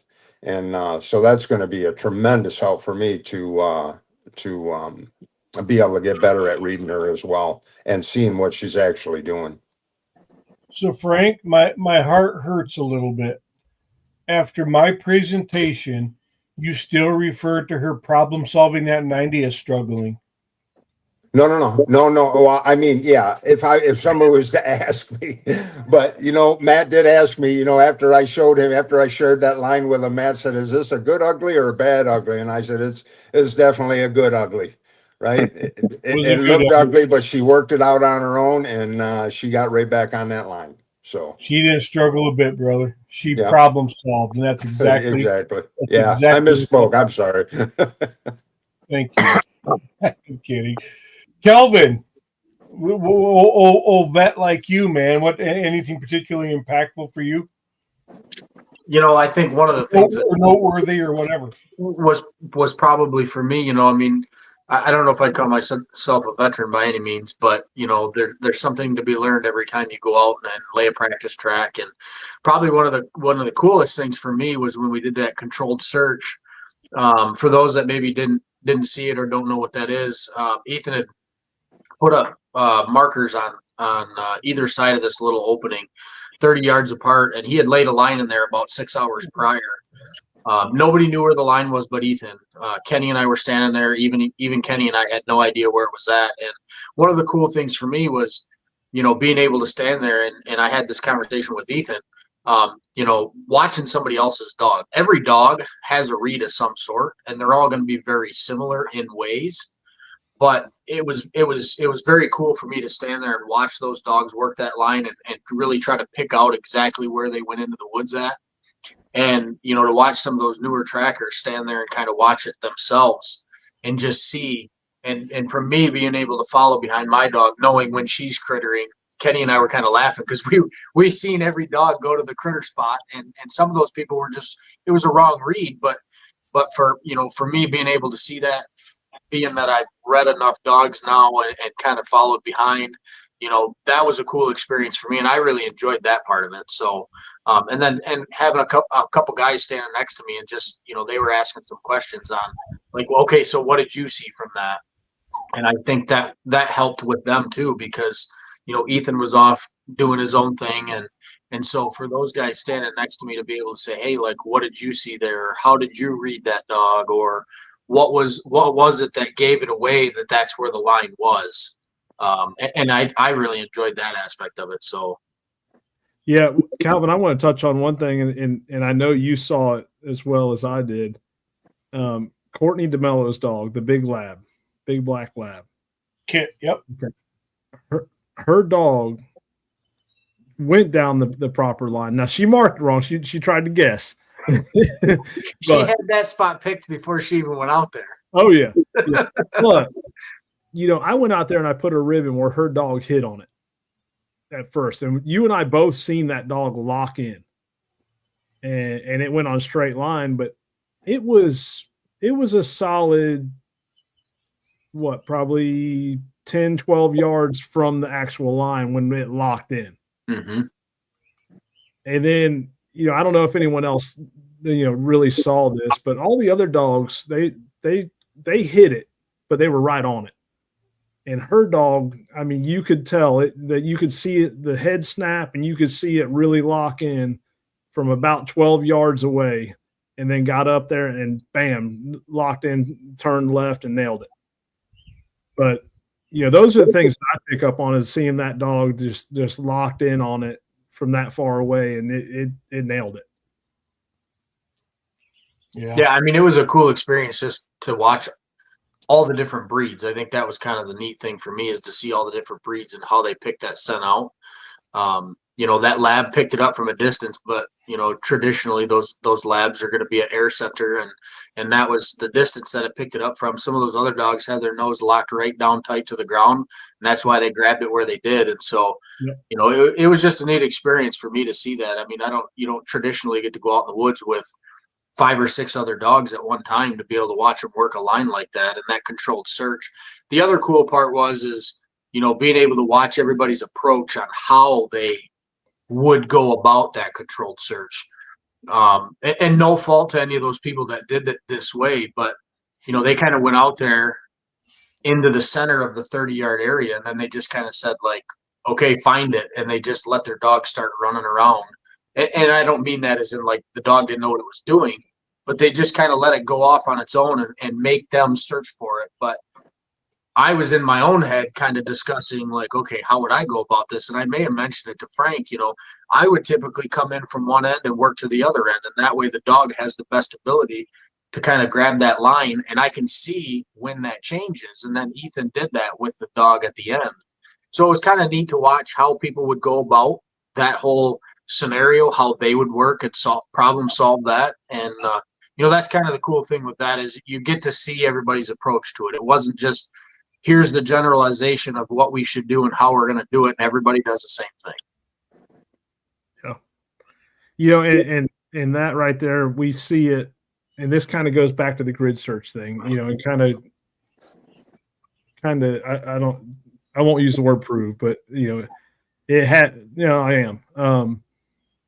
So being able to do that control search, like on a finish line, and being able to pick up that line, especially when we made the transition, when we went from doing that grid search the night before and doing it just before the test, the morning before the test, it made that test significantly harder having that fresher grid search. Yeah. And it requires a much better controlled search by the dog and handler. And we saw that with both Jim and Daryl. Daryl did a good job. He started out just how you said, going from one side to the other. And I think it was the second time they were coming back when she locked in on it. Same thing. Poor Jim. Matt started him off in the wrong area completely. There was literally nothing there. But I wouldn't say wrong area completely. It was just a little bit behind, like 50 yards behind off. it because of the GPS glitch. It was. I felt bad. But I paid attention to how Jim was working it. Yeah. And he was doing the same. He was doing an actual controlled grid and trying to pick that up. Those are little things that I look for. Not that that's a pass or fail moment on a test. It's just, it lets me know where the person's at. And so that I can provide feedback in the end, which obviously I didn't have to. He nailed that one as far as the search, side of things. But, that's a good one. And Calvin, you had mentioned to someone, I think it was Ethan, maybe Matt, about, some things we could do in the future. And that's one of them, is to actually, take those people afterwards and actually show them how to do that with their dog. Yeah. I just had another thought. My coach's brain is working. This is for another meeting, but remind me of this moment, guys. Remind me of this moment, Kenny and Calvin, for planning purposes. Anything else, Calvin? 1 hour and 33 minutes, so you can go back and look at it. Yeah. Okay. Yeah. Good point. Thank you. What about you, Dan? Honestly, demos, to whatever I called it. yeah, my two favorite were the two that were actually touched on right now, but the biggest thing about the grid search that I took out was the time that you have to let it sit, and I always do the 4 or 5 hour sits and everything like that. And after I left that seminar, realizing, I need to let it sit 12, 13, 14 hours, so, that was huge for me. So, and as far as the controlled search, I was next to Calvin, most of the time. And, I can tell you this right now, I was picking wrong. Like when them dogs were crittering, I was thinking that they had the line and they really didn't. So it's all about being able to read the dog. And one of the big things that you guys had mentioned is that when somebody fails a test, that 85% of the time it's because of the handler, and not being able to read your dog and pulling them off the line when you shouldn't pull them off the line, or trying to guide them and push them one way or push them the other way. And that's definitely a big thing. Yeah. Jim, what about you from an old Well- grizzled veteran's perspective? Oh, I might as well just touch on the baby powder one, because that was really neat to actually go up there and spread that around and watch people walk through to see how that scent pool really keeps kicking up as you disturb it. That was something I'd never really thought of before. Yeah.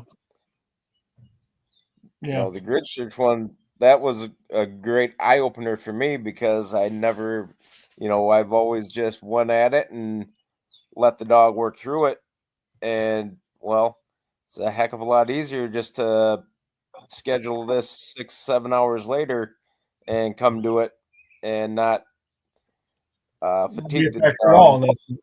Yeah. So Well, let me frame the baby powder demo that you're talking about there, Jim, for those keeping score at home. So after we did the grid search demo, and we're going to watch. I have it pulled up and ready to share, and we'll watch the hyperspeed video that Ethan took. But after we did that demo, then we gathered around with the baby powder, and Kenny gave 3 people about a little jug of baby powder. So okay, go out there and walk around, and then huff this baby powder every step or so. Give a little huff. So they did. One person went out, started huffing around, and now what are you doing? The baby powder then was representing, the human scent, the human dander, obviously to a much, much greater scale, but it made it relatable to our naked eye. We could visualize what is going on in scent theory now by taking that baby powder, take a step and huff, and you can just see it huff out and then just float and drift down. And then some of it would stay hovering. And some of it was just hanging there in the air because it was pretty humid and there wasn't much breeze at that point. It was just hanging there, and a lot of it was hitting the ground. So you're right, Kenny. And then he said, okay, somebody else go out there. And then all of a sudden we had 3 people out there doing baby powder huffs, doing a grid search. And then pretty quick, what did we have? We had this faint little patch of baby powder cloud on the ground that represented the human scent, the disturbed earth, and all of the disturbance being created by man. It was an illustration of what was going on there. And that was, again, I know baby powder is heavier, so there's going to be somebody out there that says, well, the molecular makeup of the baby powder and compared to, okay, got it. But it's an illustration and an example of theory. It's bringing theory to life and making it relatable. And the other side of that is it may be more dramatic and more baby powder than what our scent really is. Yeah. But you put that in perspective to a dog's nose that has 350 million scent receptors and how they see odor particles. Yes. Yeah. So we're seeing it in the volume that the dog is smelling it. Right. Yeah. Relatable. Relatable, yeah, of course. So and you're right. Afterwards, when Courtney, I think it was Courtney that went out there with her dog and was walking around. Yeah. And you can see all that puff up and move, and just from her walking. Yep. Oh yeah, Jim just sent me a big Jim. Yeah, Jim just texted me pictures of the cloud. I'll try to set it up and we can show that too. You can imagine what it looks like, but yeah, I'll do that. But anything else, Jim? Any other the demos or anything that was particularly noteworthy to you? Well, I think you guys, everyone's touched on them, so I don't want to, hold you up, Matt, in your presentation. So, we're just talking, man. I don't have a presentation. All right, let's do it because inquiring minds want to know. Let's watch those videos. Let's watch these videos. These are time-lapsed videos. These are time-lapse videos. Copper's not quite that fast. Screen share. Good grief. What do I want to do here? Entire screen. This one. Share. Here we go. Oops. Add the stage. I'm going to make this full screen layout here if I can. So just to maximize it, let me here we go. So those watching at home, we're just going to play them both and you tell us which one was which. So here is I guess it doesn't matter. Let's play this one.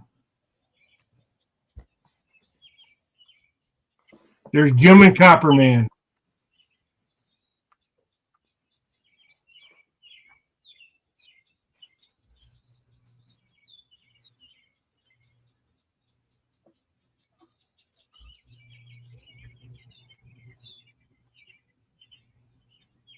Boom. Watch it one more time. Because it's fast, watch it one more time.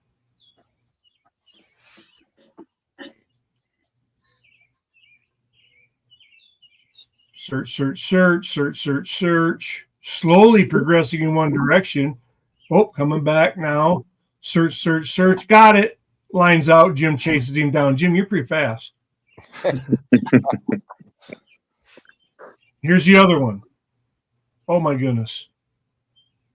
Look at this. Let's watch this one 3 times.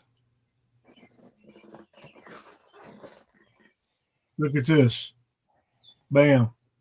So, I don't know, somebody tell me, what, where did I can tell you this too. I can tell you this as well. Like I said, we made that transition on our finished test lines where we were grid searching the night before, 12 hours before, and changed it to grid searching an hour before, and it made it significantly tougher. Yeah. Yeah. So, I don't know. To me, is it proven, Shane? That's a fair point, but it's compelling, and I would say it's not necessarily proven to probably the more general or general community, but I can tell you it's proven to me in the amount of time that I've spent on it, and maybe that doesn't mean anything to anyone, but I wholeheartedly believe in it, and it's changed how we train dogs through grid searches. You want to get a good problem solving dog, train on these grid searches. But if you, like Ethan said there, age your grid searches longer to begin with and progress to shorter lay time grid searches, just like you would on a training line. You just do it in reverse. Instead of starting out, on a hot training line, you're going to start out on an age training line and work backwards and help your dog develop problem solving skills through grid searches. Yes. Bear with me 1 second here. Talk amongst yourselves while I do this.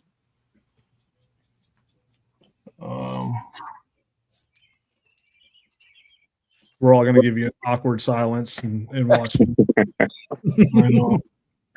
It is a little awkward, but I want to I want to pull up that picture that Jim just sent me.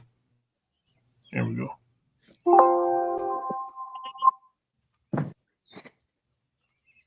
Larry Beckham says Kenny didn't leave with a bloodhound pup. There was a bloodhound pup there that I would have left with if I could have. I'll say that. Boy, I tell you what. And then I find out that stinker Ron has the audacity to post he's got another one available. So I had to pick, It wasn't the one that was there, was it? No. Oh, No, it wasn't. No, that one was on its way to Montana. that's right. That's right. Yeah. So here we go. Can you guys see this? I'll make this so out too. But this is the baby powder demo there that that we were talking about, where everybody. So yes, it's a little bit exaggerated, and this is Ethan, applauding everybody. Well, way to go, Ethan. But you can kind of see, what's going on there. Everybody knows what baby powder looks like when you huff it around. But it really, if we apply, in the context of what we do, it really kind of paints a picture. It's definitely exaggerated, but that's what you need to be able to really grasp it. Be able to illustrate it. Yeah. Yep. I agree. So there was some really neat demo stuff, man. And the other thing, that we did with the baby powder is, Kenny, what you talked about earlier is, building a little puddle in the dirt, putting it in there to represent scent, then pour water on it. The powder goes away, but where did it go? Nowhere. It's right there. And the other thing we did is put it on a hard surface and showed how, if it rained, the scent that's on a rock and it rains, how quickly it moves away from the non-absorbent surfaces, So there was a lot of good demo work that went on. We used water and oil to simulate. I mean, and everybody knows this, but until you apply it to the context of what we do, you don't necessarily make that connection. And there was some people there that didn't even realize that happened. Yeah. They thought it just washed scent away and didn't even think about the oils on the skin. Yep. On the hide. Yep. All right. Well, cool. Let's grab some comments here, guys, and if you any other points you want to bring up about the presentations, anything specifically? Oh, I have a question that before maybe we get to the comments for Jim. Jim, I'd like to know what you thought of that finished test. I thought it was very realistic. The temperature escalated things. That made things a little bit tougher than, but having the key elements of another dog coming out, a grid search,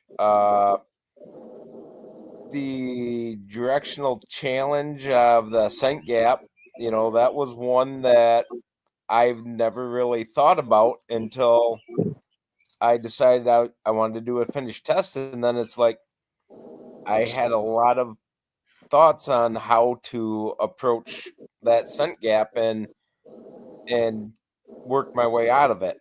So, and you did that perfectly, by the way. You nailed it. I mean, when we got there, you said, I'm confident we're at the scent gap, or I'm pretty sure we're at the scent gap, and this is how I'm going to work it.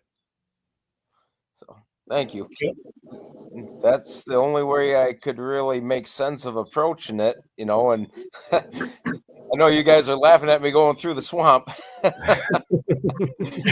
yeah, I didn't know where the line was, and well, we eventually found it, so that was the important part. Well, we were watching on the Garmin, and I don't know if Matt shared this with you. We were watching on the Garmin, and it looked like you kept trying to go to the right, and Copper kept coming back to the left.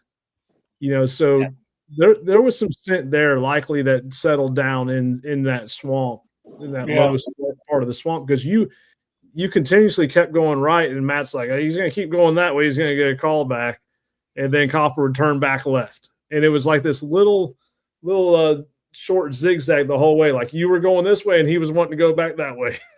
Yep. Yep. And I'm glad that we're able to work our way out of it. And it was amazing when we came up out of the water and into the tall grass, how quick he snapped right to the line, and he was right back to work. And all right, we're going here now. So Yeah, you talk about head snaps. I thought Copper broke his neck. So yeah, that's I'm gonna say that is a very realistic things that I've encountered in the past. You know, is a great test, is fun but very challenging. Having the timer counting down, which I didn't really put two and two together in my dumb brain as I was running the track, and Matt kept saying, "Well, I got a doctor's appointment in 15 minutes. I got a doctor's appointment in 10 minutes." Well, go to your doctor's appointment. So, Oh, gee. but Yeah, that adds another element, of stress to the handler. I'll say, that you don't really think about. So, but I thought it was a very good test. So I learned from it. And I know I probably dumped a quart of sweat out of my boots afterwards, but that was besides the point. yeah. So Well, yeah, and from my perspective, I knew Copper would do pretty well because I had the privilege of judging his started and his season test. And believe it or not, Jim's started test had 2 callbacks at both 90s. yeah, His season test, we got we did them both in the same day. We got your started, and then we went down and ran your season once you passed your started.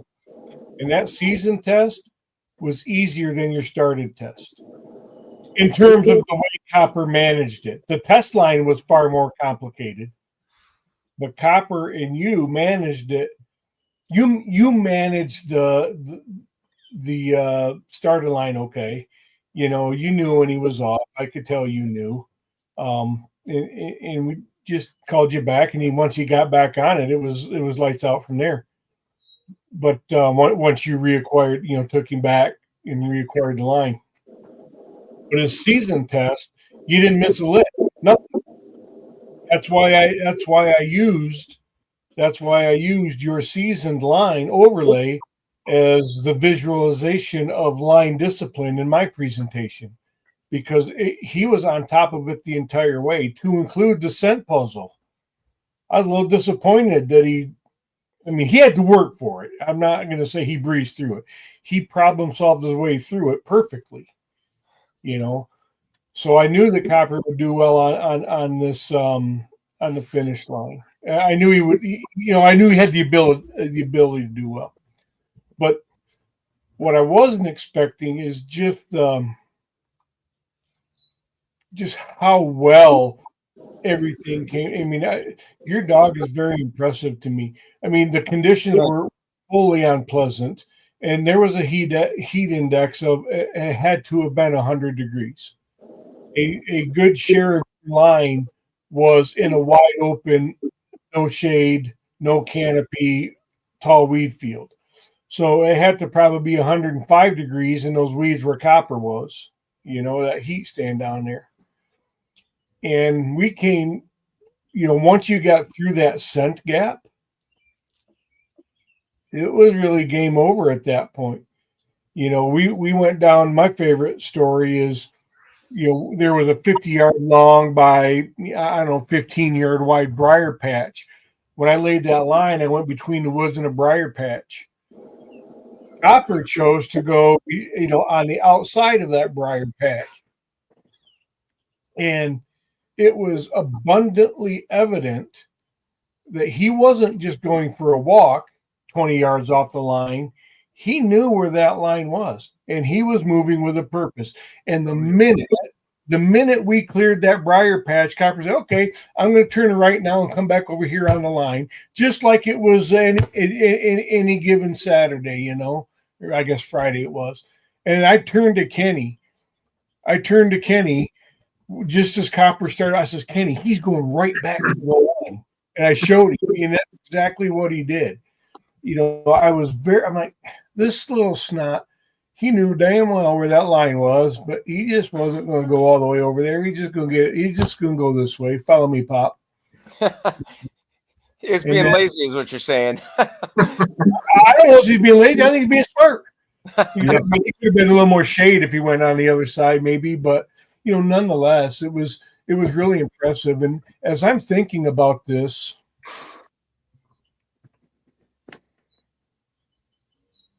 your callbacks, because you did have a callback. Yep. You have one or two. Tell me. Two. Because when we came down past the briars back into the woods, he dove right down. He was on his way to the river. Yeah, I knew there was a river back there, but yeah, that's right. He was going to that low spot. I was going to say that your callback came right at that big dish that we Kenny was talking about that the thermals came out of. It's just before, it was just way back from where not way back, but back 40 yards from where I went into it. So there might have been some thermals contributing to your callback, but so I do want to say something though, if you don't mind.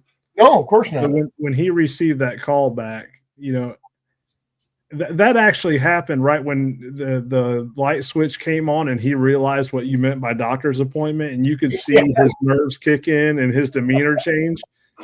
And I'll agree with that. And you could see Copper's demeanor change when his changed, like almost immediately, which I think was a big contributing factor on that callback.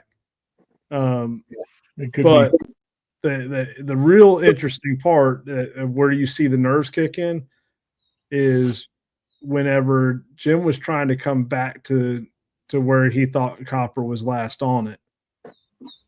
He didn't even come close to going back to where the line was. No, he did. And he was trying to restart him, and Copper he walked back down to where he got called, or tried to walk back down to where he got the call back to. And Copper's like, no, I'm not going down there. And he circled back, and then Jim tried to direct him that way again. And I'm sitting here thinking, oh, please don't do that. And I think I actually said something to you, Matt, you did. About it.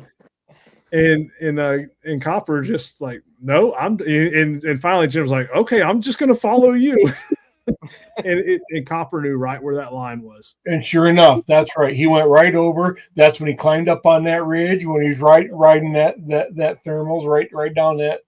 But it was when, Jim got nervous, and I could see Copper's demeanor change when Jim's demeanor changed. And then you could see the frustration of when Jim he was just adamant about going back to where he got called back from. And he probably doesn't even realize this. No, I don't. But when he finally just said, okay, I'm just going to follow you. We're almost out of time anyways. And he kind of took that weight off of himself. You could see that weight lift off of Copper, and he just went to nailing it. Yeah. Yeah, I agree with that. And because it's relevant to the moment, let me pull Tom Muir's comment up here. Tom says, I 100% agree. My dog picked up on my nerves in the same situation during my test. And what Tom's talking about is a started test.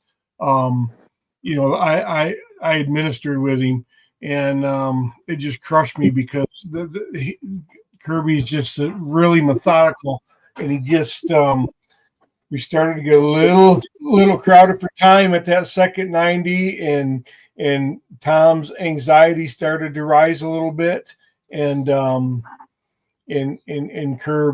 Curb continued to struggle. Now I think we had a little bit of thermodynamics there too, because we were right along a creek with a good amount of water in it, and Kirby just kept wanting to go to that creek. The line was probably within 20 yards of it, and Kirby just kept pulling him in there. But you know, the advice that I would like to give to anybody who's looking to take any kind of test, but you know, if you get called back for going one way, don't go back that same freaking way again.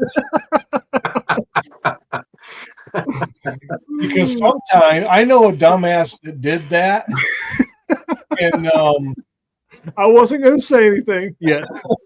it didn't result in a second callback, but it just made Kenny break out in a rash. And I don't know what to do.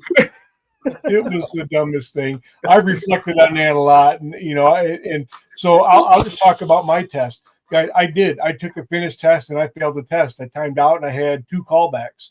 The first one I think I can explain. All right, I don't know if I can explain, but at least I can ration my way through a scenario that I think probably caused it, and it was me. I caused it. I didn't manage a property stop right. And Ethan's feedback just was instant aha moment for me. And then Kenny, those things that you had to say just really.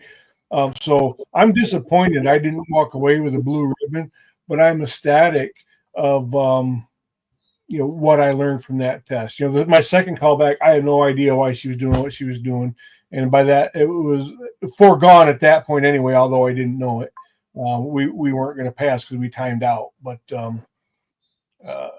You know, it was invaluable, the lesson learned there for me on my finish test.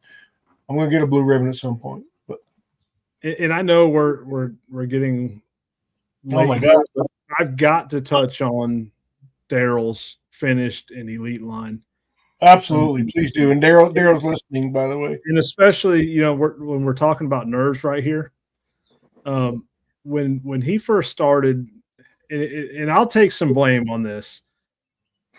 You know, we had some mishaps on some scheduling, but regardless, we were sitting around talking about strategy of when we were going to run this test due to some weather coming in. And I kind of pushed him, hey, let's go ahead and do it because this weather's looking like it's going to be in around, I think it was 4:30, so we should have had plenty of time. And we get out there. And the weather started moving in much quicker than what was predicted. And he said right off the rip that she doesn't deal with weather good. And, you know, if there was, thunder, he wouldn't even go on the track till all that was clear. But anyways, we could feel the pressure drop.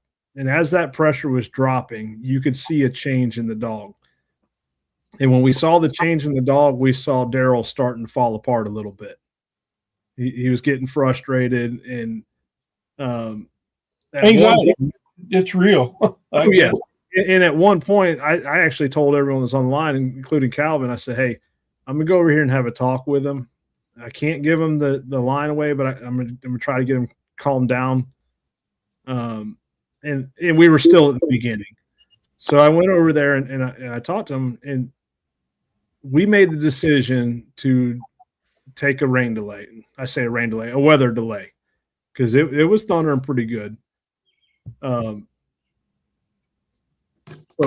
after that delay, when we came back, both the dog and Daryl had a different attitude, and you could see it in the track. I mean, Oakley was tracking with purpose. Daryl was making better decisions on the line. And then we hit the this just wall of thickness. I'll just say that. And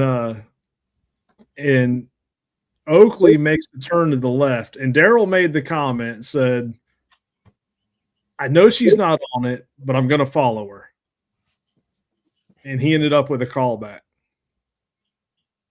And then he was coming back, and she turned around and she was whatever she was committed to whenever he said she's not on it and got the call back. When he was coming back, she turned around and started to go back to it. And Calvin looks at me. He's looking at me. He's like, I hope she doesn't keep going that way. And sure enough, Daryl made the right call, called her back. Well, I could tell he may not see it, but he was getting a little nervous. And he was like, I don't know if I could find the line again. It's so thick in here. Well, he did, and he walked right past it. And walked right past to another callback.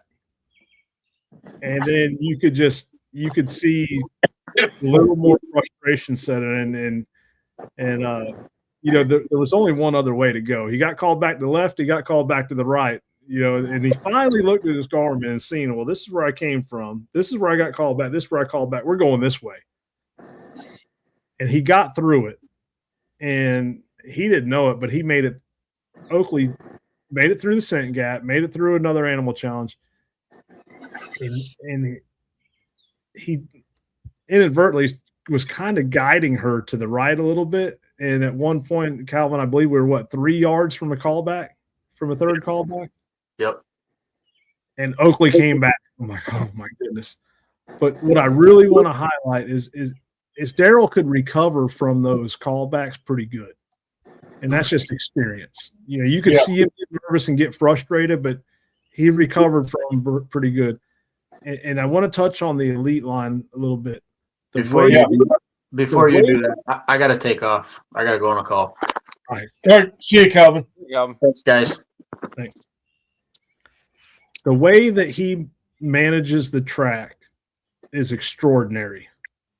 And if anyone is on here that tagged along on that line and seen the way that he controls the track, take note of that.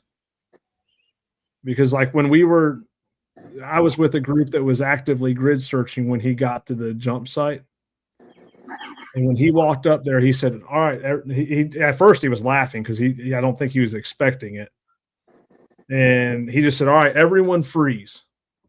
Don't move. My dog comes up to you. Don't pay her any attention. We're going to work through this. And he handled that perfectly. He gave orders, no one getting in between me and my dog. And at one point, I purposely tried to walk in front of his dog, and he walked in front of me. He didn't say a word. He just walked in front of me and cut me off and stood there. And she worked it out. Well, then, we could hear you yelling at him, Matt, through the woods when they got to your property line. Yeah, that was funny. Yeah. I'm not sure how he handled it when I looked at the line and how he went around that property. He handled that well. When he got to the next property, I was actually telling him the right way to go, knowing that he was going to think that I was trying to steer him in the wrong direction. But he still handled that well. He said, okay, I understand, but this is what we're going to do. And, I really wanted to touch on that because he manages a track better than 95, probably more than that % of people I've seen. And I got to give credit for that. Yeah, and I'm glad that you recognize it and acknowledge it too, because I knew that's how he did it because I've laid a line or two for Daryl, and I got to administer a couple of his tests too. So I knew I've never been on a real track with him, but practice lines and administered 2 tests. So I knew that's how he did it, and I have told him that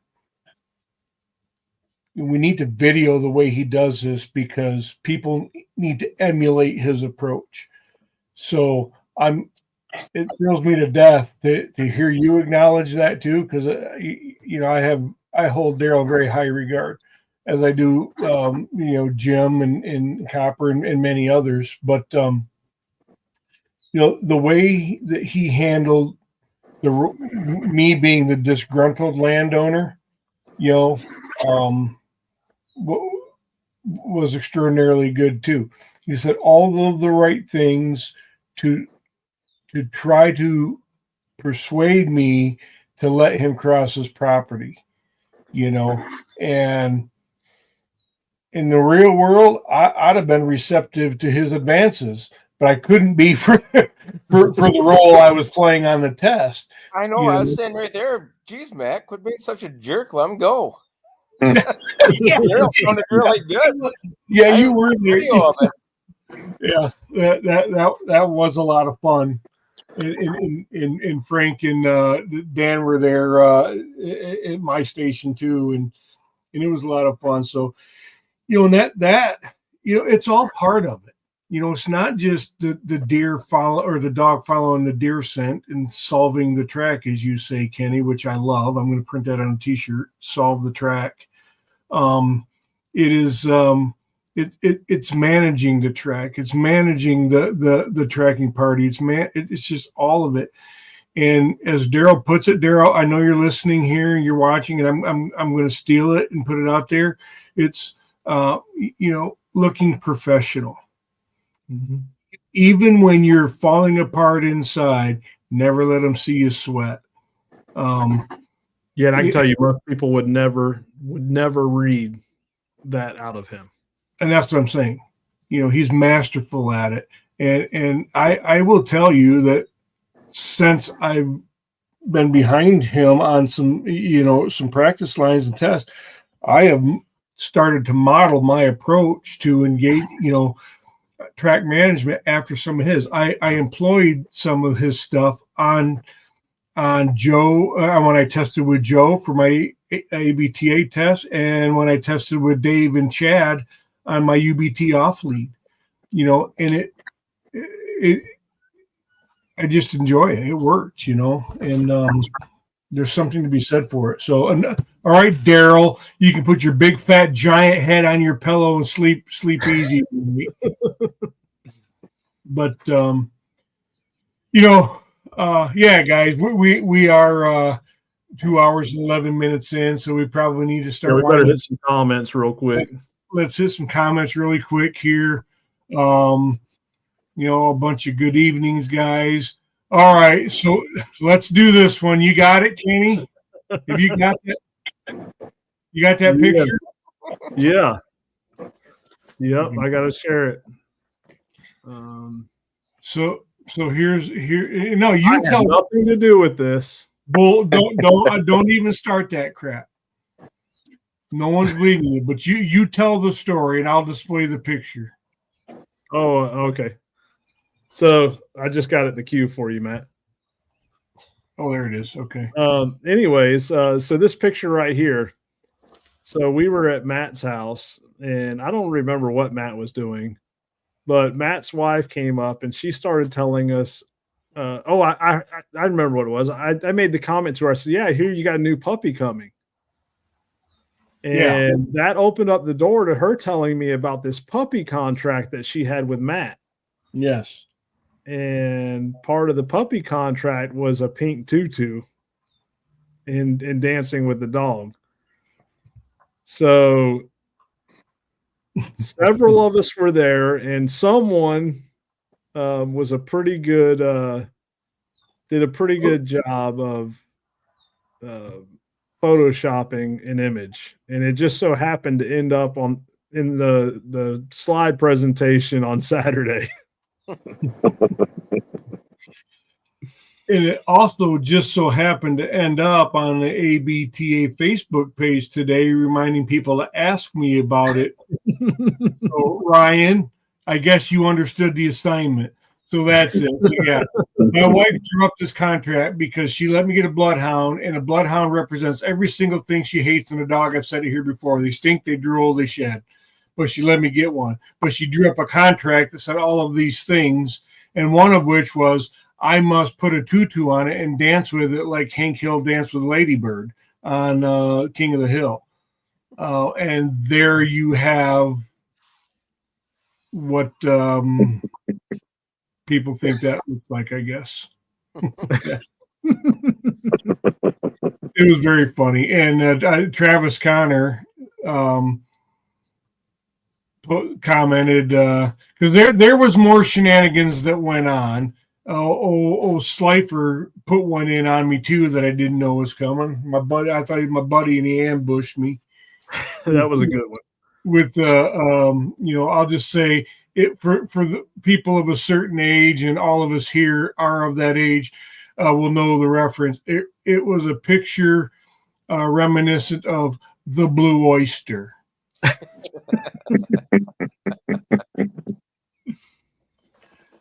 That is too funny. Okay, let me come through here. Kenny, if you see one you want to grab, let's do it. Vicky, yeah, we did have a great turnout and great engagement.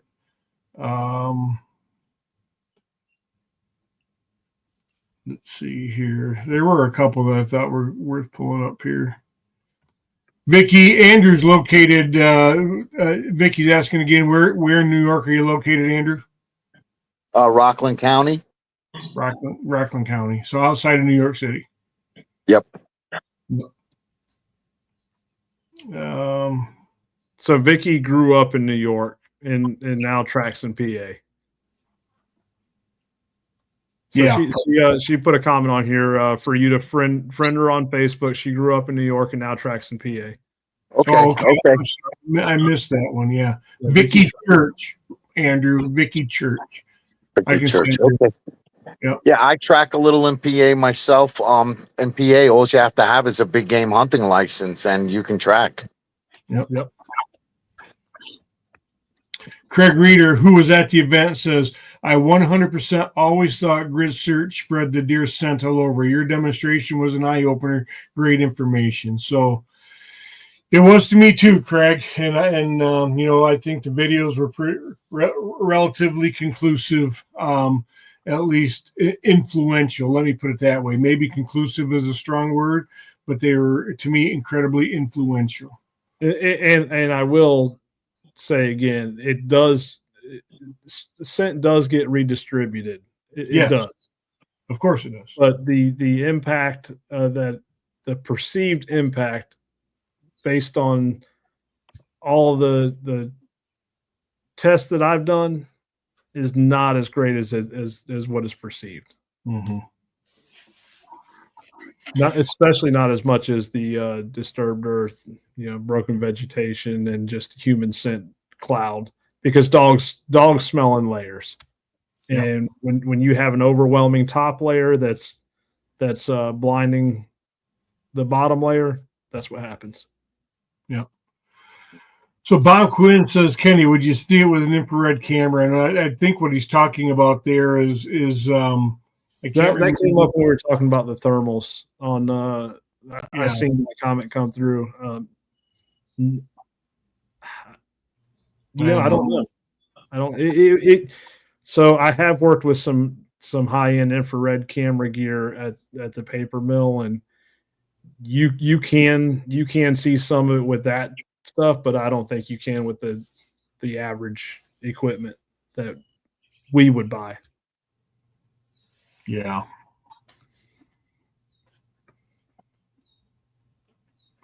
Yeah, let me just curious. If you see one, Kenny, let's snag it. But a lot of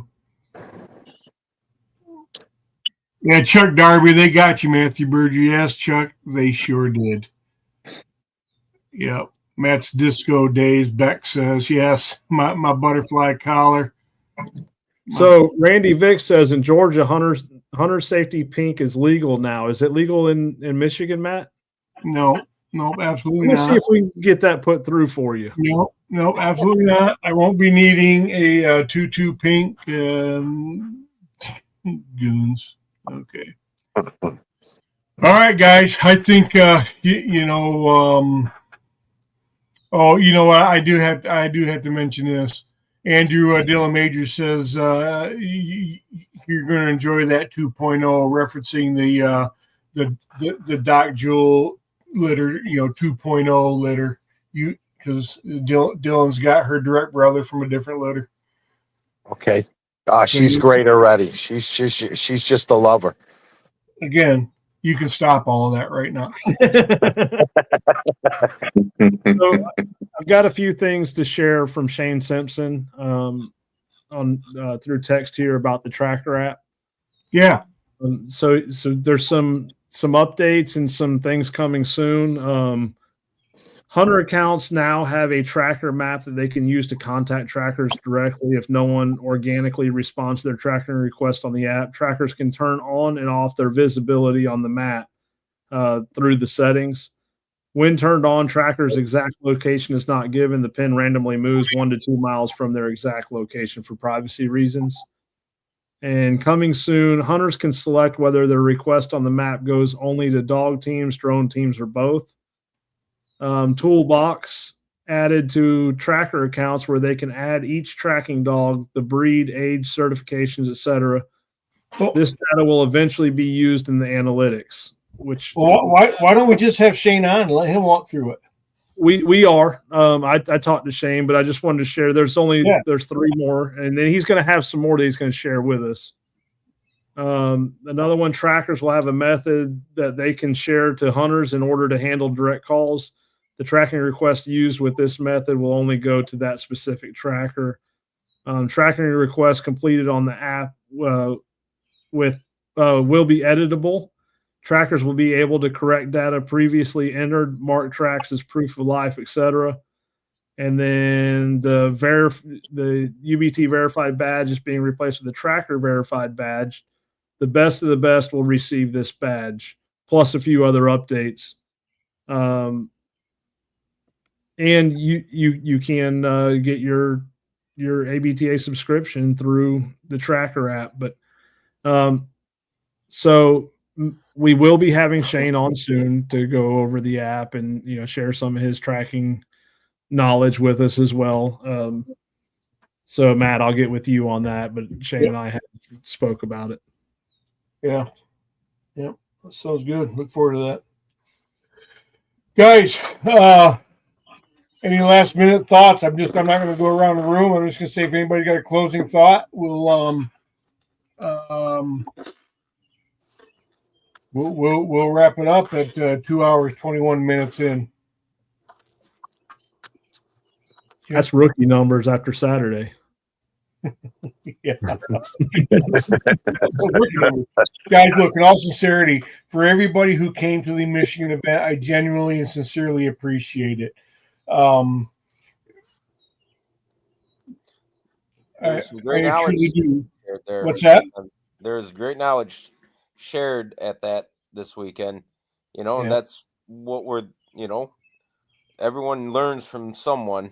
So, and that was great, I had some guys ask me some questions. I said, no matter who it is, we're all there to learn from each other. Yeah. And we all started in the same place, knowing nothing. Yep. There is no shame in questions from anybody, but for everybody who came, thank you so much. I'm calling it a pretty big success for the ABTA debut. For those that helped put it on, again, I got a shout out to Kayla Tyre, Kenny Mullins, Ralph Bennett, Kerry. I forget Kerry's last name. Back on the Ralph and Kerry, back on the home front. Calvin, Ethan, Brandy, Dakota, Hunter, and others that I'm forgetting. All of the landowners. Thank you so much. Without you, it wouldn't have happened the way it did. And we look forward. I just want to say I appreciate these events too, because what a lot of people doesn't realize is the amount of knowledge shared back and forth behind the scenes. Just like Matt, when we were sitting in the lobby of the hotel and we were discussing some of the slides and actually we pulled up some of the stats from the tracker app. Yes, we did. Some of the analytics from there and discussed our experiences based on that. And that's all, we're all growing even behind the scenes preparing for this, and iron sharpens iron. I'll just leave it. That's exactly right. Those conversations, and part of our battle planning for next year is intentionally building in intentional time for nothing, just to have those parking lot conversations, because there's a tremendous value there. So anyway, guys, I think we're there. You guys, I really appreciate you coming on, Andrew, for heaven's sakes. I mean this in all sincerity. Yep. I want to stay in touch. I want to see pictures of Minnie, aka Little Britches, and her progression. You have a friend in the ABTA and all of its members, And Thank all of you guys. You guys are all great. Thank you all. Even Kenny, your wife in the parking lot, and the other lady from Florida were like dictionaries. They knew so much. Thank her for my wife and myself. Will do. Thank you. Yeah. Thanks, guys. So anyway, guys, I appreciate it. And, we'll stay in touch, but hang with me here. For those listening, thank you. Comments are great. Topic ideas, send them our ways. Anyway, guys, more of the good, less of the bad. Thanks for listening. Thanks for watching. Thanks for following. Talk to you soon, guys. Good night.